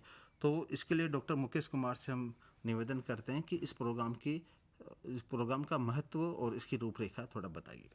बिल्कुल, देखिए जैसे प्रवीण जी आपने बताया कि फ्रूट्स एंड वेजिटेबल से वैल्यू एडिड प्रोडक्ट्स कैसे बन सकते हैं, क्योंकि इस प्रोग्राम का नाम ही है diploma in value added products from fruits and vegetable. जब हम फ्रूट्स एंड वेजिटेबल की बात करते हैं तो फ्रूट्स एंड वेजिटेबल एक हमें न्यूट्रिएंट, जब हम न्यूट्रिशनल फूड की बात करते हैं तो उसमें एक बहुत इंपॉर्टेंट रोल प्ले करता है। और दूसरी चीज़ क्या है, क्योंकि फ्रूट्स एंड वेजिटेबल एक ऐसे प्रोडक्ट हैं कि वो पेरिशेबल आइटम है। जब वो उनका प्रोडक्शन होता है तो वो बहुत दिनों तक हम उनको प्रिजर्व नहीं कर सकते, मतलब उनको रख नहीं सकते, उनकी सेल्फ लाइफ बहुत कम होती है। तो हम कैसे उसको लंबे समय तक रख सकते हैं, तो क्या कर सकते हैं कि उसमें वैल्यू एडिशन कर सकते हैं। अब वो वैल्यू एडिशन कैसे कर सकते हैं, उसके लिए क्या हमें तरीके अपनाने चाहिए, वो सब हमने इस डिप्लोमा प्रोग्राम में बताया है। क्योंकि इसका मुख्य उद्देश्य ये है, जब हम उद्देश्य की बात करें तो, कि जो पोस्ट हार्वेस्ट लॉसेज हैं उसको कैसे मिनिमाइज़ कर सकते हैं, और वैल्यू एडिशन में जो हमारा फूड प्रोसेसिंग इंडस्ट्री है उसमें फ्रूट्स एंड वेजिटेबल में हम कैसे एक अच्छा कॉम्पिटेंट ह्यूमन रिसोर्स तैयार कर सकते हैं। तो वो ये इसका एक मुख्य उद्देश्य है इस प्रोग्राम का। तो जब हम बात करते हैं वैल्यू एडिशन की, क्योंकि जब पोस्ट हार्वेस्ट लॉसेस को कैसे मिनिमाइज़ करना है, तो ये प्रोग्राम है, ये भी हिंदी और अंग्रेजी दोनों ही भाषाओं में उपलब्ध है, और इसमें जो है वो 8 कोर्सेज हैं।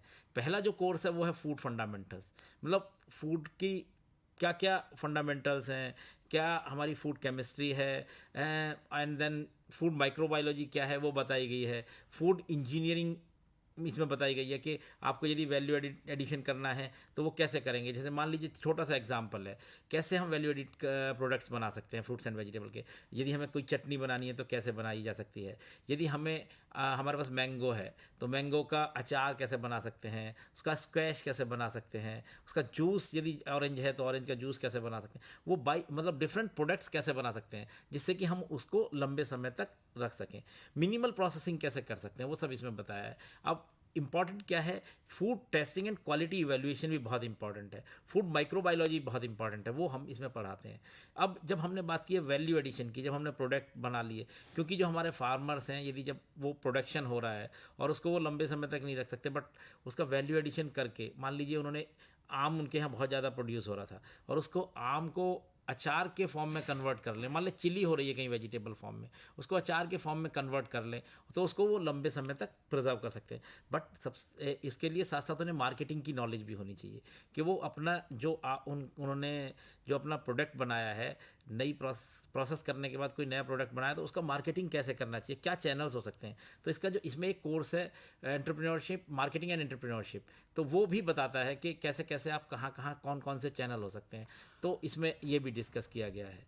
और ये जो है ये प्रोग्राम, इसमें एलिजिबिलिटी 12th पास है, 12th पास कोई भी विद्यार्थी इसमें एडमिशन ले सकता है, और ये 1 साल का डिप्लोमा है, 1 साल के अंदर आप कंप्लीट कर सकते हैं। बट क्योंकि ये डिस्टेंस एजुकेशन में ऑफ़र हो रहा है, ओडीएल सिस्टम में ऑफ़र हो रहा है, तो इसमें एक फ्लेक्सिबिलिटी होती है कि कोई भी विद्यार्थी, क्योंकि हम ये मानते हैं जो लोग वर्किंग हैं या कहीं एंगेज हैं जो इस प्रोग्राम को कर सकते हैं, क्योंकि दूरस्थ शिक्षा से कोई भी विद्यार्थी इसमें एडमिशन ले सकता है जो इसने 12th पास कर रखी हो, वो कहीं वर्किंग हो, कहीं काम कर रहा हो, पर वो किसी कारण से इस प्रोग्राम को 1 साल में नहीं कर पाता है, तो वो 3 साल के अंदर अंदर इसको कंप्लीट कर सकता है। Thank you doctor Mukesh.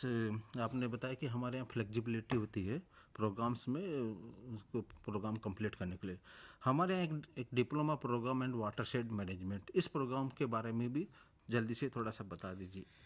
हाँ, देखिए जो डिप्लोमा इन वाटरशेड मैनेजमेंट है, यह प्रोग्राम जो है 1 साल का डिप्लोमा है, और इसको हमने एक गवर्नमेंट ऑफ इंडिया का डिपार्टमेंट है, डिपार्टमेंट ऑफ लैंड रिसोर्सेज, जो मिनिस्ट्री ऑफ रूरल डेवलपमेंट के अंडर आता है, उनके सहयोग से इस प्रोग्राम को बनाया।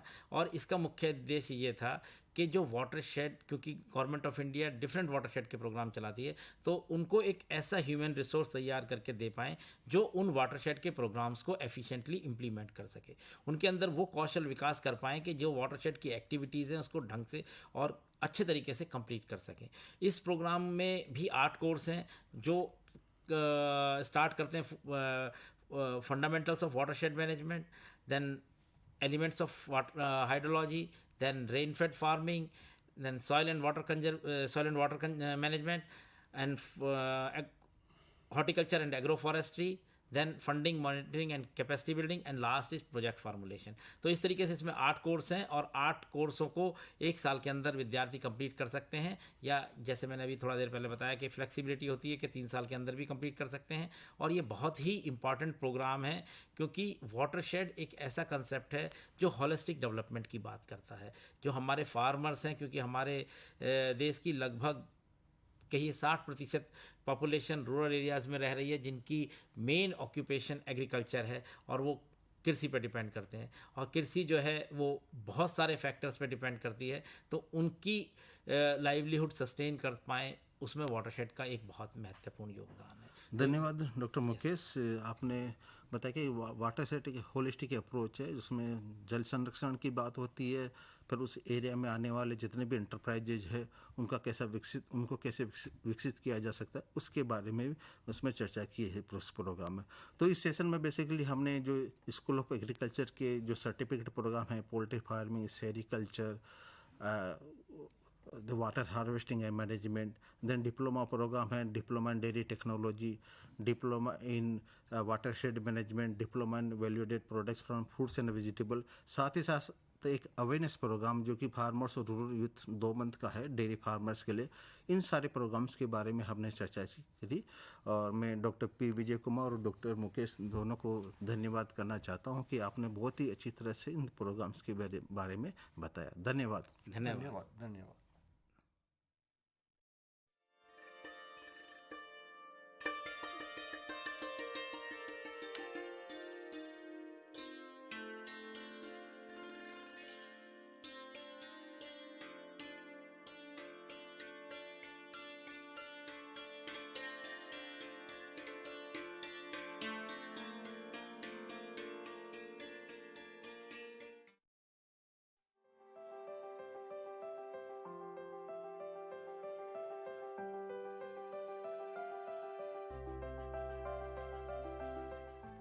Are you a fresh graduate? Do you want to fulfill your educational aspiration by pursuing higher education in various interdisciplinary and multidisciplinary areas like environmental science, environment and occupational health, philosophy, sustainability science, folklore and culture studies? If yes, the School of Interdisciplinary and Transdisciplinary Studies offers various programs like master's program, graduate program, postgraduate diploma, certificate and appreciation program.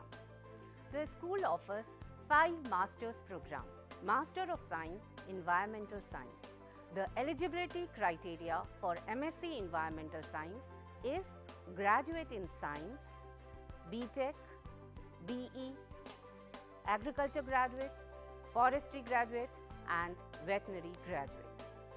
School also offers Masters in Environment and Occupational Health, Masters in Sustainability Science, Masters in Philosophy and Masters in Folklore and Culture Studies.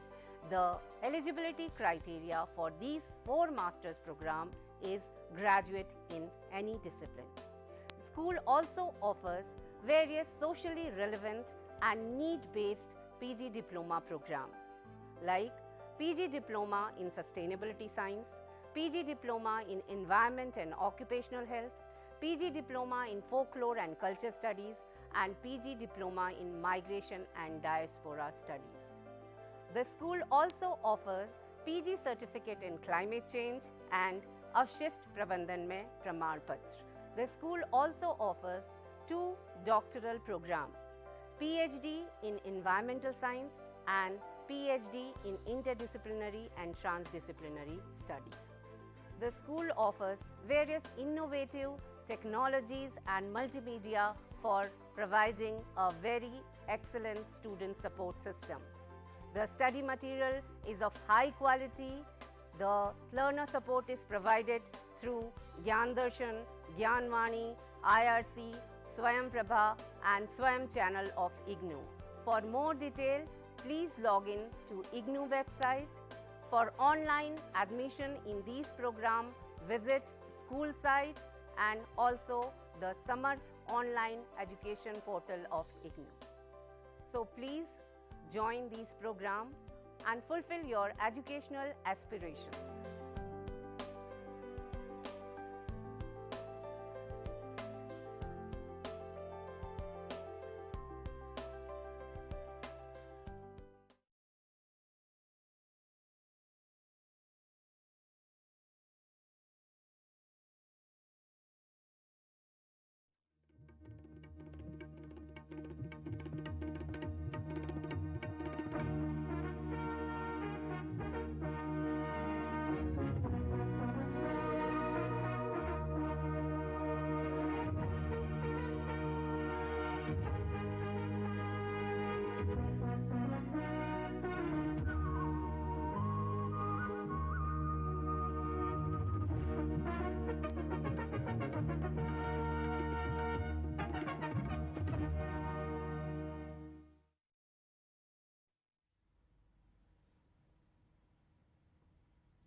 सभी दर्शकों और शिक्षार्थियों का पुनः school of agriculture के इस teleconferencing session में स्वागत है।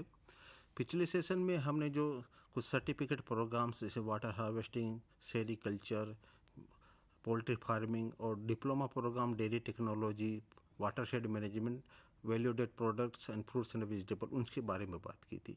इस सेशन में अगेन जो कुछ और मुख्य प्रोग्राम से स्कूल ऑफ एग्रीकल्चर से कुछ नए प्रोग्राम से हमने स्टार्ट किए, उस प्रोग्राम्स के बारे में चर्चा करेंगे। मेरे साथ हैं doctor SK Yadav, senior professor in the school of agriculture. Doctor साहब, आपका स्वागत है। Thank you. मेरे साथ डॉक्टर मीता सिन्हा महापात्रा हैं, associate professor in the school of agriculture. Doctor Mita का भी हम स्वागत करते हैं।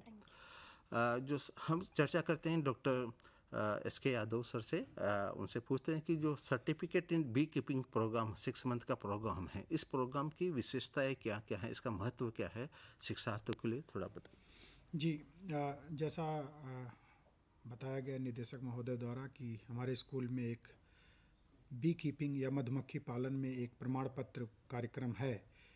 उस प्रमाण पत्र कार्यक्रम में हम मुख्य रूप से मधुमक्खी पालन, मधुमक्खी की जातियाँ, मधुमक्खी की रख रखाव जो अनेक सीजन, अनेक समय में करते हैं, उनमें कौन कौन सी बीमारियां लगती हैं।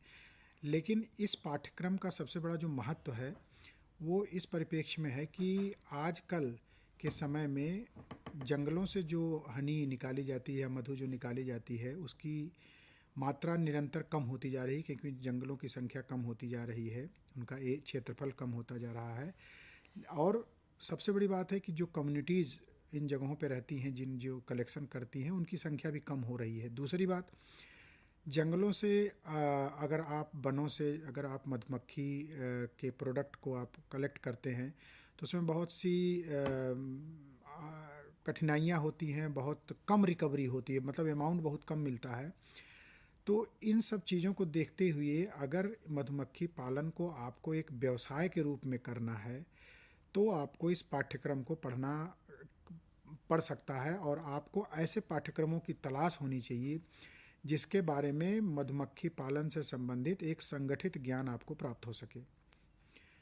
तो जो हम, और दूसरी बात, इस पाठ्यक्रम का एक विशेषता ये है कि इस पाठ्यक्रम में उन नए नए नवाचारों का भी समावेश है जो हमारे प्रयोगशालाओं द्वारा, हमारे अनुसंधान संस्थानों द्वारा मधुमक्खी पालन या मधुमक्खी के स्वास्थ्य से संबंधित जो नए नए तकनीक इजाद हो रही है, उसका भी समावेश है। तो जब आप ऐसे पाठ्यक्रम को चूज़ करते हैं, ऐसे पाठ्यक्रम में दाखिला लेते हैं जिनमें ऐसी जानकारियां हैं जो एक वैज्ञानिक मधुमक्खी पालन के तरफ आपको प्रोत्साहित करता है, आपको अग्रसर करता है, तो शायद उन तलाश में एक इस पाठ्यक्रम की तलाश होनी चाहिए। और इस पाठ्यक्रम की एक विशेषता ये भी है कि बहुत से ऐसे जगहों पे देखा गया है कि जहाँ मधुमक्खी के जो उत्पाद होते हैं, चाहे वो मधु के रूप में हो, चाहे वो मोम के रूप में हो, चाहे प्रोपेलिस होता है और रॉयल जेली, वैसे जो जंगलों से लोग इकट्ठा करते हैं उसमें प्रायः मुख्यतः जो है वो मधु का ही उत्पादन किया जाता है। बाकी और कुछ पार्ट जो है वो वैक्स का भी, जो जिसको हम मोम बोलते हैं, उसका भी उत्पादन किया जाता है, लेकिन प्राइमरीली जो है वो मधु का ही कलेक्शन किया जाता है। तो जब आप मधुमक्खी पालन करेंगे तो मधु के अलावा और भी कौन कौन से प्रोडक्ट आप ले सकते हैं और कौन कौन से उत्पाद आप ले सकते हैं। अगर देखा जाए तो मधु का तो उपयोग है ही है कई जगहों पे, चाहे वो फार्मास्यूटिकल जगह पे हो, चाहे न्यूट्रिशन सप्लीमेंट के रूप में हो, कई जगहों पे है। लेकिन उसके साथ साथ अगर आप कॉस्मेटिक्स में देखेंगे, आप और फार्मेसी उपयोग देखेंगे तो रॉयल जेली का उपयोग, इवन बी वेनम जो मधुमक्खी डंक मारती है उसका जो विष होता है, उसका भी आजकल हम लोगों ने बहुत से उपयोग ढूंढ लिए हैं और इसलिए उनका भी कलेक्शन किया जा रहा है। तो ऐसे संगठित उत्पादों को मधुमक्खी से उत्पादन के लिए हमारे ये प्रमाण पत्र जो 6 महीने का कोर्स है जिसका नाम है मधुमक्खी पालन में प्रमाण पत्र, उसमें आप दाखिला ले सकते हैं। धन्यवाद डॉक्टर यादव। जैसे मधुमक्खी पालन में एक बहुत ही ज़्यादा रोजगार की संभावना, उसी तरह से एक पुराना प्रोग्राम है certificate programme in organic farming, जैविक कृषि में प्रमाण पत्र। इस प्रोग्राम के बारे में विशेषता है, इसमें जो रोजगार की संभावना है उसके बारे में भी थोड़ा। जी। देखिए, जैसे हमने बताया कि एक संगठित रूप में जब आप खेती करते हैं, तो चाहे वो मधुमक्खी पालन करें या खेती करें, आपको ऐसे पाठ्यक्रमों की ज़रूरत पड़ेगी। और उसी सिलसिले में हमारे पास एक दूसरा प्रमाण पत्र है जिसका नाम है जैविक खेती में प्रमाण पत्र।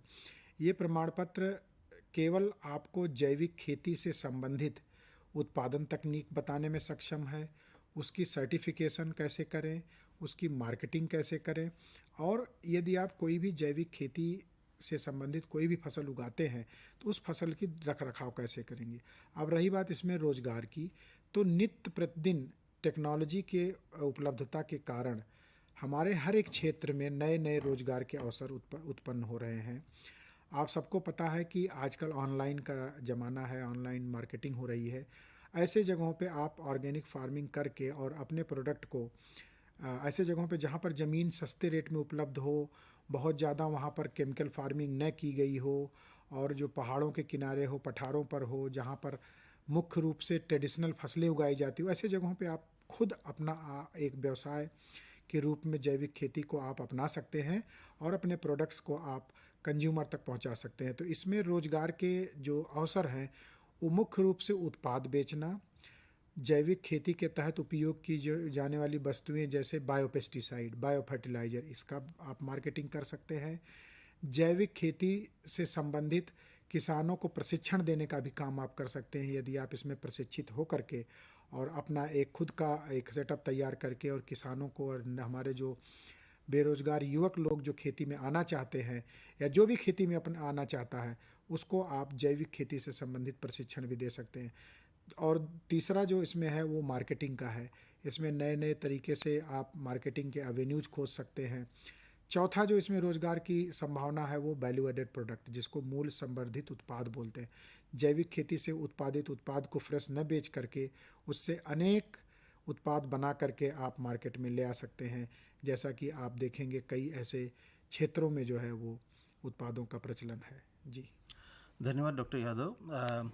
स्कूल ऑफ एग्रीकल्चर में एक प्रोग्राम है PG certificate in agriculture policy. ये भी एक बहुत ही महत्वपूर्ण प्रोग्राम है। जैसा कि आप लोगों को पता है कि किसान एक बहुत ही मेहनत करते हैं, और कृषि की विकास में किसानों की मेहनत के साथ साथ जो सरकार के द्वारा, गवर्नमेंट के द्वारा समय समय पर जो कई तरह के प्रोग्राम्स आते हैं कृषि के विकास के लिए, कई तरह की नीति आती है कृषि, उनका भी एक बहुत बड़ा योगदान है। तो कृषि के क्षेत्र में किस तरह से पॉलिसी डेवलप्ड होती है, कृषि के क्षेत्र में कितने क्या क्या विकास हुए हैं, और उस विकास में किन किन लोगों का सहयोग है, उन सबको समझाने के लिए हम लोगों ने ये PG certificate programme in agriculture policy एक हमारे यहाँ 6 मंथ का प्रोग्राम है। ये programme open and distance learning mode में भी अवेलेबल है, साथ ही ऑनलाइन मोड में भी ये प्रोग्राम अवेलेबल है। तो इस प्रोग्राम में बेसिकली हमने 4 कोर्सेज इंक्लूड कर रखे हैं। जो पहला कोर्स होता है इंडियन एग्रीकल्चर डेवलपमेंट, इसमें कैसे कृषि का विकास हुआ है, वो इसमें प्री हिस्टोरिकल पीरियड से लेकर जो हम आधुनिक कृषि की आजकल जो बात करें उसके में कैसे कैसे कृषि का विकास हुआ है, कृषि में कौन कौन से संसाधन होते हैं, उनकी ज़रूरत होती है, कौन कौन लोग कृषि में इन्वॉल्व होते हैं, उनकी बात करते हैं। साथ ही साथ जो इंस्टीट्यूशनल सपोर्ट एग्रीकल्चर में अवेलेबल है, जो कई तरह की संस्थाएं काम करी है, प्रसार की संस्थाएं काम करी है, अनुसंधान की संस्थाएं काम करी है, द मार्केटिंग की संस्थाएं काम करी है, उन सब संस्थाओं को भी हमने इस प्रोग्राम में समझाने की कोशिश, उनके बारे में बताया, उनके बारे में चर्चा की। साथ ही साथ जो एग्रीकल्चर पॉलिसी का महत्व क्या है, उसका मीनिंग क्या है, एग्रीकल्चर पॉलिसी का मीनिंग क्या है, वो जो एग्रीकल्चर पॉलिसी में कौन कौन से इंस्ट्रूमेंट्स होते हैं। इंस्ट्रूमेंट्स का मतलब है जिनके द्वारा गवर्नमेंट जो उनका किसी भी नीति का उद्देश्य उनको कैसे प्राप्त कर सकते, कि हम कि जो कृषि के क्षेत्र में जो प्राइस है, कीमतों को चेंज करके या कीमतों के रूप में एक सपोर्ट दे के, या फार्मर्स की इनकम को लेके इनकम सपोर्ट दे के, या सब्सिडी देकर, या उस जो मार्केटिंग इंफ्रास्ट्रक्चर डेवलप करके, तो इस तरह के बहुत सारे इंस्ट्रूमेंट्स जो गवर्नमेंट और जो पॉलिसी बनाते समय यूज करती है, उनको इस प्रोग्राम में हमने समझाया। साथ ही साथ जो किसानों के संगठन है या कोऑपरेटिव ऑर्गेनाइजेशन है, उनका क्या कंट्रीब्यूशन है कृषि के क्षेत्र में, उसको भी हमने इस प्रोग्राम में समझाया है। और कोऑपरेटिव अगर आपने बनानी है या फार्मर्स ऑर्गेनाइजेशन बनाना है, तो उनकी बनाने की प्रोसेस क्या है, उनकी मॉनिटरिंग कैसी होती है, उस प्रोग्राम उन सब कंसेप्ट को भी हम इस प्रोग्राम में इंक्लूड किया है। साथ ही साथ जो कोई भी हम एक नया प्रोग्राम बनाते हैं या कोई प्रोजेक्ट लाते हैं तो प्रोजेक्ट कैसे डेवलप किया जा सकता है, प्रोजेक्ट की लाइफ साइकिल्स जैसे कैसे स्टार्ट करेंगे, कैसे उसको इम्प्लीमेंट करेंगे, उसकी मॉनिटरिंग कैसे होती है, एवोल्यूशन कैसे होती है, उन सब चीज़ों को हमने इस प्रोग्राम में समझाएगा। तो PG certificate in agriculture policy 6 month का प्रोग्राम है, सारा थ्योरी कोर्सेज है, इसमें कोई प्रैक्टिकल कंपोनेंट हमने रखा नहीं है। ओडीएल और distance mode and online mode दोनों मोड में ये प्रोग्राम अवेलेबल होता है। स्कूल ऑफ एग्रीकल्चर में एक और बहुत ही महत्वपूर्ण programme diploma in meat technology है, और इस प्रोग्राम के कोऑर्डिनेटर डॉक्टर मीता सिन्हा महापात्र हमारे साथ है। मैं उनसे अनुरोध करता हूं कि इस प्रोग्राम के बारे में थोड़ा बताइए। Thank you, Pravinji. Actually, the School of Agriculture is offering this 1-year diploma, UG level diploma program, diploma in meat technology. This program is very important. If you see the data, currently the country is producing more than 9 million metric tons of meat every year. We are not only producing the meat for the Indian consumers, the domestic consumers only. We are also exporting to many countries. More than 60 countries we are exporting meat and meat products. So there is a good scope for job for the diploma holders in the meat industry in our country in different levels. Maybe for the production of the meat animals, maybe for the production of the meat, and then processing of the meat, packaging of the meat, marketing of the meat. So many activities are associated with the meat production, meat processing, packaging and marketing. So the primary objective of this diploma program is to provide the knowledge and skills to the students so that they can handle the meat scientifically. Many a times in the roadside meat shop, what we see that the hygienic condition is not maintained. Even we don't even like to buy the meat from that kind of meat shops. So primary objective of this program is to provide the required knowledge and skills to the learners. Secondly, this also will help to develop the human resource for the allied activities also. Meat is the main product we get from the animal after slaughter. There are many byproducts we also get from the slaughter of the animals, like the skin of the animal, the bone, the blood, different organs, which can also be processed into different value-added products. So the program will also help to develop the human resource for those industries which are handling the meat byproducts. The program will also help to develop provide the knowledge to the persons who are already working in the meat industry, poultry processing industry. If they are working but not having any such kind of specific training in the meat technology, they can get knowledge from this diploma program. This is 1-year diploma program. There are theory courses and practical courses. The students will learn from the theory books. There are total 8 courses. Each course is having theory and practical component. So students will learn what are the different meat animals, how they are reared, how they are transported from the farmer's house to the slaughterhouse, then how they are slaughtered there, how they are processed into different value-added products like the tandoori, kebab, sausage, pickle, ham, bacon. So many meat products, popular meat products are there in our country. And then the products, how we can package these meat products, then how we can market these products, means what is the prospect for them, if there is any chance of scope for the entrepreneurship in meat. The students, after successful completion of this program, they can also start their own business in the meat production or meat processing, meat packaging, meat distribution, etc. So this is all about the diploma in meat technology program. And anyone who is interested, if the person is 10+2 pass, whether from science, arts or commerce background, they can join this program, diploma in meat technology. Thank you doctor मिता। सभी दर्शकों को मैं बताना चाहता हूं कि अभी इग्नू में एडमिशन की प्रक्रिया चल रही है, और आप जिस प्रोग्राम में आप इंटरेस्टेड है, जिस प्रोग्राम में आपकी रुचि है, जिस प्रोग्राम में आप व्यवसाय शुरू करना चाहते हैं, या जिस प्रोग्राम में आपको एक रोजगार की संभावना नज़र आ रही है, उस प्रोग्राम को हम सेलेक्ट करके इग्नू की वेबसाइट में आपको एडमिशन का लिंक मिल जाएगा। सारी प्रक्रिया ऑनलाइन मोड में होती है। ऑनलाइन में आपको फ़ी पेमेंट करना है, ऑनलाइन में आपको फॉर्म सबमिट करना है, तो सारी प्रक्रिया एक ऑनलाइन मोड में इग्नू समर्थ एडमिशन करके एक प्लेटफॉर्म है। एडमिशन के लिए स्पेशल से एक अलग से वेबसाइट है, उसमें आप जाके अपना रजिस्ट्रेशन कर सकते हैं। एडमिशन की प्रक्रिया चल रही है।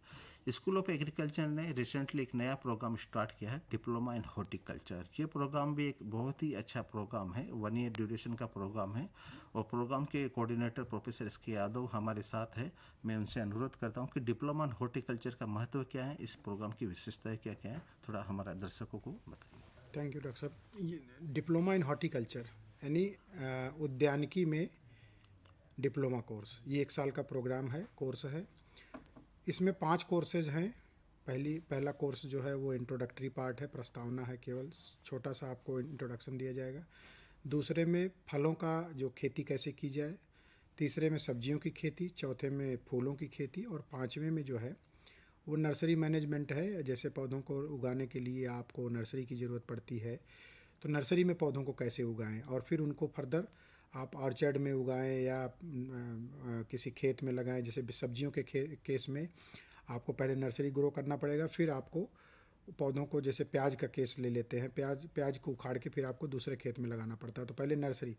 और उसी पाठ्यक्रम में, उसी कोर्स में हमने लॉन मैनेजमेंट और जितना भी ये ब्यूटिफिकेशन से संबंधित जो पाठ्यक्रम होते हैं, लैंडस्केपिंग है, उसके बारे में बताने का प्रयास किया गया है। ये उद्यानिकी का एक ऐसा पाठ्यक्रम है जिसमें प्रैक्टिकल है और इसमें थ्योरी भी है। बहुत ही इंटरेस्टिंग कोर्स है और आजकल कई जगहों पे, कई राज्यों में उद्यानिकी से संबंधित अनेक जॉब उपलब्ध हो रहे हैं। और ख़ास करके बहुत से ऐसे हमारे युवक वर्ग हैं जो इसमें व्यवसाय भी स्थापित कर रहे हैं, उनके लिए पाठ्यक्रम बहुत ही लाभदायक होगा। और ये पाठ्यक्रम, जैसा हमारे विश्वविद्यालय का नियम है, कोई भी 12 पास विद्यार्थी इसमें एडमिशन ले सकता है। मिनिमम इसकी ड्यूरेशन 1 साल है और आपका रजिस्ट्रेशन जो है वो 3 साल तक वैलिड रहेगा। इसमें पाठ्यक्रम में अभी फ़िलहाल ये ओपन एंड डिस्टेंस लर्निंग के माध्यम से है और इसमें काउंसलिंग हम लोग ऑनलाइन करते हैं।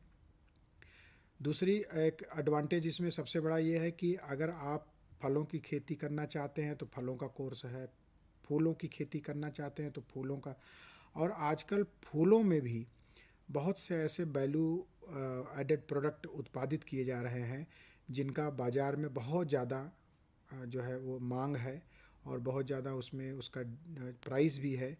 तो इसमें भी आप अपना रोज़गार स्थापित कर सकते हैं।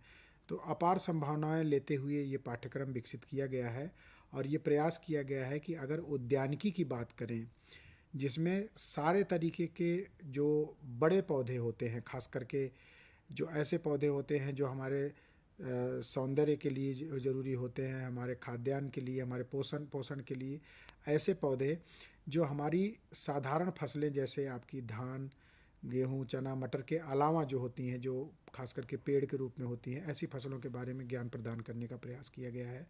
और पूरे तरीके से किसी भी फसल के बारे में उसकी शुरुआत से लेके उसके उत्पादन तक की पूरी प्रक्रिया उसमें निहित है। इवन कुछ फसलों में आप वैल्यू एडेड प्रोडक्ट कैसे विकसित कर सकते हैं उसकी भी जानकारी दी गई है। धन्यवाद डॉक्टर यादव। आपने सही बताया कि जितनी भी हमारे फलों और सब्जियों की जो फसलें हैं उनकी जलवायु और उनकी मृदा की रिक्वायरमेंट, जो फर्टिलाइज़र कितना देना है, इरिगेशन कितना देना है, सब की चीज़ों को हमने इस प्रोग्राम में समझाया गया है। स्कूल ऑफ एग्रीकल्चर में एक प्रोग्राम है जो कि अभी रिसेंटली हमने स्टार्ट किया है, लास्ट सेशन से, PG diploma in agri business. ये प्रोग्राम हमने ये सोच के स्टार्ट किया है, इस कंसेप्ट के साथ स्टार्ट किया है कि जो कृषि क्षेत्र की जो हम देखें तो काफ़ी चेंजेज आ रहे हैं। अभी किसानों का मुख्य उद्देश्य सिर्फ उत्पादन करना ही नहीं है, किसानों का उद्देश्य है कि कैसे अधिकतम आय प्राप्त किया जा सकता है कृषि के क्षेत्र में। तो ये साथ ही साथ जो कृषि के संबंधित जो कृषि आधारित उद्योग धंधों का नए नए उद्योग धंधे कृषि के क्षेत्र में आ रहे हैं। और खासकर हम देखें वैल्यूडेड प्रोडक्ट्स, फ्रूट्स एंड वेजिटेबल, या इतना ही नहीं, उत्पादन प्रोसेसिंग के प्रोडक्ट ही नहीं, उनको मार्केटिंग से रिलेटेड नए नए वेंचर आ रहे हैं कृषि के सेक्टर में है। यो ग्रामीण क्षेत्रों से शहरी क्षेत्र में कैसे हमारी जो एग्रीकल्चर प्रोडक्शन पहुंचाया जा सकता है, उसमें भी काफ़ी सारे इनोवेशन आ रहे हैं और काफ़ी सारा उसमें बिजनेस की संभावनाएं हैं। तो इन सब चीज़ों को देखते हुए कृषि के क्षेत्र में और कृषि आधारित जो जितने भी व्यवसाय है उनको भी एक मैनेजरल, एक प्रबंधनीय क्षमता की ज़रूरत है। ऐसे लोगों की ज़रूरत है जो मैनेजमेंट का कार्य बहुत ही अच्छी तरह से करते हैं। मैनेजमेंट में मार्केटिंग भी आता है, फाइनेंस मैनेजमेंट भी आता है, ह्यूमन रिसोर्स मैनेजमेंट भी आता है। तो कृषि क्षेत्रों में ऐसे जो युवाओं की कमी थी कि जो कृषि से आधारित, जो उनको कृषि की भी जानकारी हो और कृषि से आधारित उद्योग धंधों की भी जानकारी हो, साथ ही साथ जो उनको कैसे प्रबंधन किया जा सकता है, क्योंकि कृषि में कि आधारित उद्योग धंधों में हम देखेंगे कि वहाँ पर लेबर की रिक्वायरमेंट ज़्यादा होती है, तो ह्यूमन रिसोर्सेज वहाँ कैसे मैनेज किया जा सकता है, उनको उस तरह की प्रॉब्लम्स जो भी एग्रीकल्चर के सेक्टर में व्यवसाय से प्रबंधन से संबंधित जितनी भी समस्या है, तो उनको देखते हुए हमने PG diploma in agri business start किया। ये 1 ईयर का प्रोग्राम है। इस प्रोग्राम को करने के बाद जो कृषि से संबंधित जितने भी कंपनियां हैं, सीड कंपनीज हैं, फर्टिलाइज़र कंपनी, पेस्टिसाइड कंपनी हैं, जो जितने भी इनपुट सप्लायर के हैं, फार्म मशीनरी, ऐसी कंपनियों में भी रोज़गार की काफ़ी संभावना है। तो अभी इस प्रोग्राम में भी एडमिशन चल रहा है।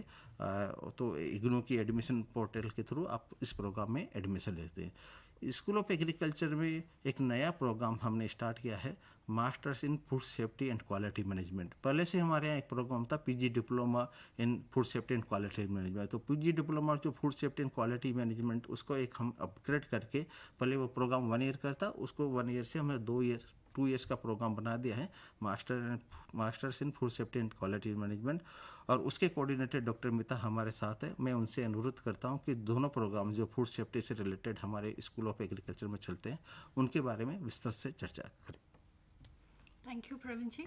Again, the school is offering 2 programs, as Pravinji mentioned, that one is PG Diploma in Food Safety Quality Management, and another one is Master's Level Program, MSc in Food Safety and Quality Management. These 2 programs are very closely related. As he already mentioned that the PG Diploma program is PG Diploma has been upgraded to the Master's Degree program. And recall that Master's program is a modular program. That means there are options for multiple entry and exit in the Master's program.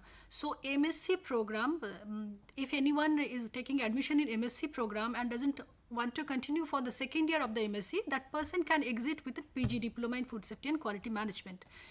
Similarly, if a person who has already completed PG Diploma in Food Safety and Quality Management program and wants to take admission in Masters, they can directly enter into the second year of the MSc. No need of repetition of the first year of the MSc program. So that is the multiple entry and exit option for the Masters program. So first I would like to share the information about the PG Diploma in Food Safety and Quality Management program, which primary objective of that program is to develop the professionals who will be able to design, develop, implement and audit the food safety and quality management system in our country. And actually, I don't feel that we need to explain the importance of the food safety. Every one of us, all the human beings need the food for our survival, and we all are the consumers of the food, and definitely we need to have quality and safe food for our consumption. So who will ensure the quality and safety of the food products? Everyone involved in the food processing, food production, food distribution, food retailing, food packaging, food marketing, everyone is having some roles and responsibility to ensure the quality and safety of the food. And definitely there are actually importance of the professionals, development of the professionals who will have the knowledge of different food laws and standards which are available in our country, different systems, good practices, agriculture practices, manufacturing practices, hygienic practices, and they should also have knowledge of the international standards like ISO standards for food safety and quality management, ISO for quality management system. So all these knowledge will be given in the PG Diploma program. PG Diploma is of 1 year duration and Masters is of 2 years duration. So in the Masters program, the students will learn some more subjects, like they will also learn about the advanced food technologies, emerging issues in the food safety and quality. They will also learn about the research methodology, because as a master's student they will be doing the research. They will also learn how to do the research in the emerging issues of the food safety. So these 2 programs are having theory courses, practical, project. In the PG Diploma there is project component. Well, the students will go to industry and they will learn, they will see the situation there and they will learn to apply their knowledge of food safety in the practical situations. And in the master's program, the students will also be doing a research of 6 months duration research they will be doing. They will also present a seminar. So these 2 programs, we are expecting that the students, these 2 programs will help the students to get a job in different food industry as quality assurance person, quality supervisor. They will also can be a technical officer in the authority. They can also have job options in the food regulators, in the food testing lab, in the accreditation bodies like that. So Thank admission you, is Dr. going Mehta. on. Admission is going on in the IGNOU, and the 27th March is the last date. And in this session basically we have discussed the 2 certificate programs, that is the certificate in beekeeping, certificate in organic farming. Then we have also discussed the 2 diploma program, diploma in meat technology, then diploma in horticulture. Then we have talked about the PG certificate in agriculture policy program, then PG diploma in agribusiness management program, and there are 2 programs we have discussed, that is the PG diploma in food safety and quality management and master of science in food safety and quality management. These are the two food safety related programs we have discussed. I thank you, Professor S.K. Yadav, for coming over in the studio and explaining the programs of horticulture, beekeeping, organic farming, and I also thank Dr. Mehta for explaining the meat technology programs and the programs of food safety and quality management. Thank you very much. Thank you all the listener and viewers. Thank you very much.